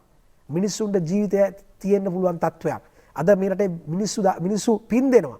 සියලුම ජනතාව එකිනෙකාට සතුරු සිතින් කතා කරගන්නවා. සියලුම ජනතාව පහුගිය යහපාලන ආණ්ඩුවට උදව් දීපු ඒ සියලුම බලවේග පරාදවා. ගෝඨාභය රාජපක්ෂ මහත්තයාව මේ රටේ ජනාධිපති කරගන්න පුළුවන්කම ලැබිච්ච එක ගැන. මේ රටේ අගමැතිවරයා හැටියට මහින්ද රාජපක්ෂ මහත්තයාව පත් කරගන්න ලැබිච්ච එක ගැන අද මේ රටේ මිනිස්සු සතුටු කඳුළු හොයලන්නේ. මොකද හේතුව තමන්ගේ ජීවිත රැකගන්න පුළුවන් උනේ මේ තමන් දීපු ඒ පාලන තන්ත්‍රය වෙනස් කරන්න දීපු ඒ ඡන්ද නිසා කියලා අද මිනිස්සු සතුටු වෙනවා. විශේෂයෙන්ම කියන්න ඕනේ මේ ඡන්දේ යන ආණ්ඩුවට කලබලයක් නැහැ. ජනතාවගේ ජීවිතවල අයිතේ ජනතාවගේ ජීවිතවල තියෙන සුරක්ෂිතභාවය තහවුරු වුණාට පස්සේ එතකන් කොතරම් කාලයක් ගියත් ආණ්ඩුවට ප්‍රශ්නයක් නැහැ. මොකද ආණ්ඩුව දන්නවා ආණ්ඩුව කරන්නේ ජනතාව වෙනුවෙන් සේවය කිරීම සහ රට සංවර්ධනය කරන්න අවශ්‍ය කාර්යයන් කියන එක ආණ්ඩුව පැහැදිලිව දන්නවා. බොහොම ස්තුතියි. අප වට 4ක කතාබහ ඇතුළතදී කරට කර සංවාදය තුල අප විශ්වාස කරනවා ආණ්ඩුවද විපක්ෂයේද කියන කාරණා නෙවෙයි මේ රටේ ජනතාවට දැන කියා ගත යුතු මධ්‍යස්ථ තැනක සිට ජාතික රූපවාහිනිය අප මේ ආකාරයෙන් ඔබ වෙත සමීප වෙන්නේ. ඒ අනුව කොරෝනා වෛරසයේ සිට ආර්ථික මේ ක්‍රියාවලිය දක්වා මේ යන වැඩපිළිවෙල මැතිවරණයේ මේ සියලු කාරණා පිළිබඳ බොහොම විවෘතව අප කතා කළා. ඒ වෙනුවෙන් අද දවසේදී පැමිණි ශ්‍රී ලංකා පොදු ජන පෙරමුණ වෙනුවෙන් හේ අපේක්ෂක කොළඹ දිස්ත්‍රික්ක නියෝජනය කරමින් අග්‍රාමාත්‍ය මාධ්‍ය ප්‍රකාශක නීතිඥ ප්‍රේමනාත් සීදොලවත් මැතිවරණි බොහොම ස්තුතියි පැමිණීම වෙනුවෙන්. ඒ වගේම ජාතික ජනබලවේගය වෙනුවෙන් අනුරාධපුර දිස්ත්‍රික්ක අපේක්ෂක ජනතා විමුක්ති පෙරමුණේ හිටපු පළාත් සභා මන්ත්‍රී වසන්ත සමරසිංහ මැතිවරණි බොහොම ස්තුතියි පැමිණීම වෙනුවෙන්. අපි එළඹෙන සතියේදීත් හමු වෙමු බොහොම විවෘතව රාජ්‍ය මාධ්‍ය තුල පවතින කාරණා සියල්ල පිළිබඳ විග්‍රහ කරගන්නට අප සූදානම්. ප්‍රාර්ථනා කරන ඔබ හැමෝටම නිරෝගී දවසක්. ආයුබෝවන්.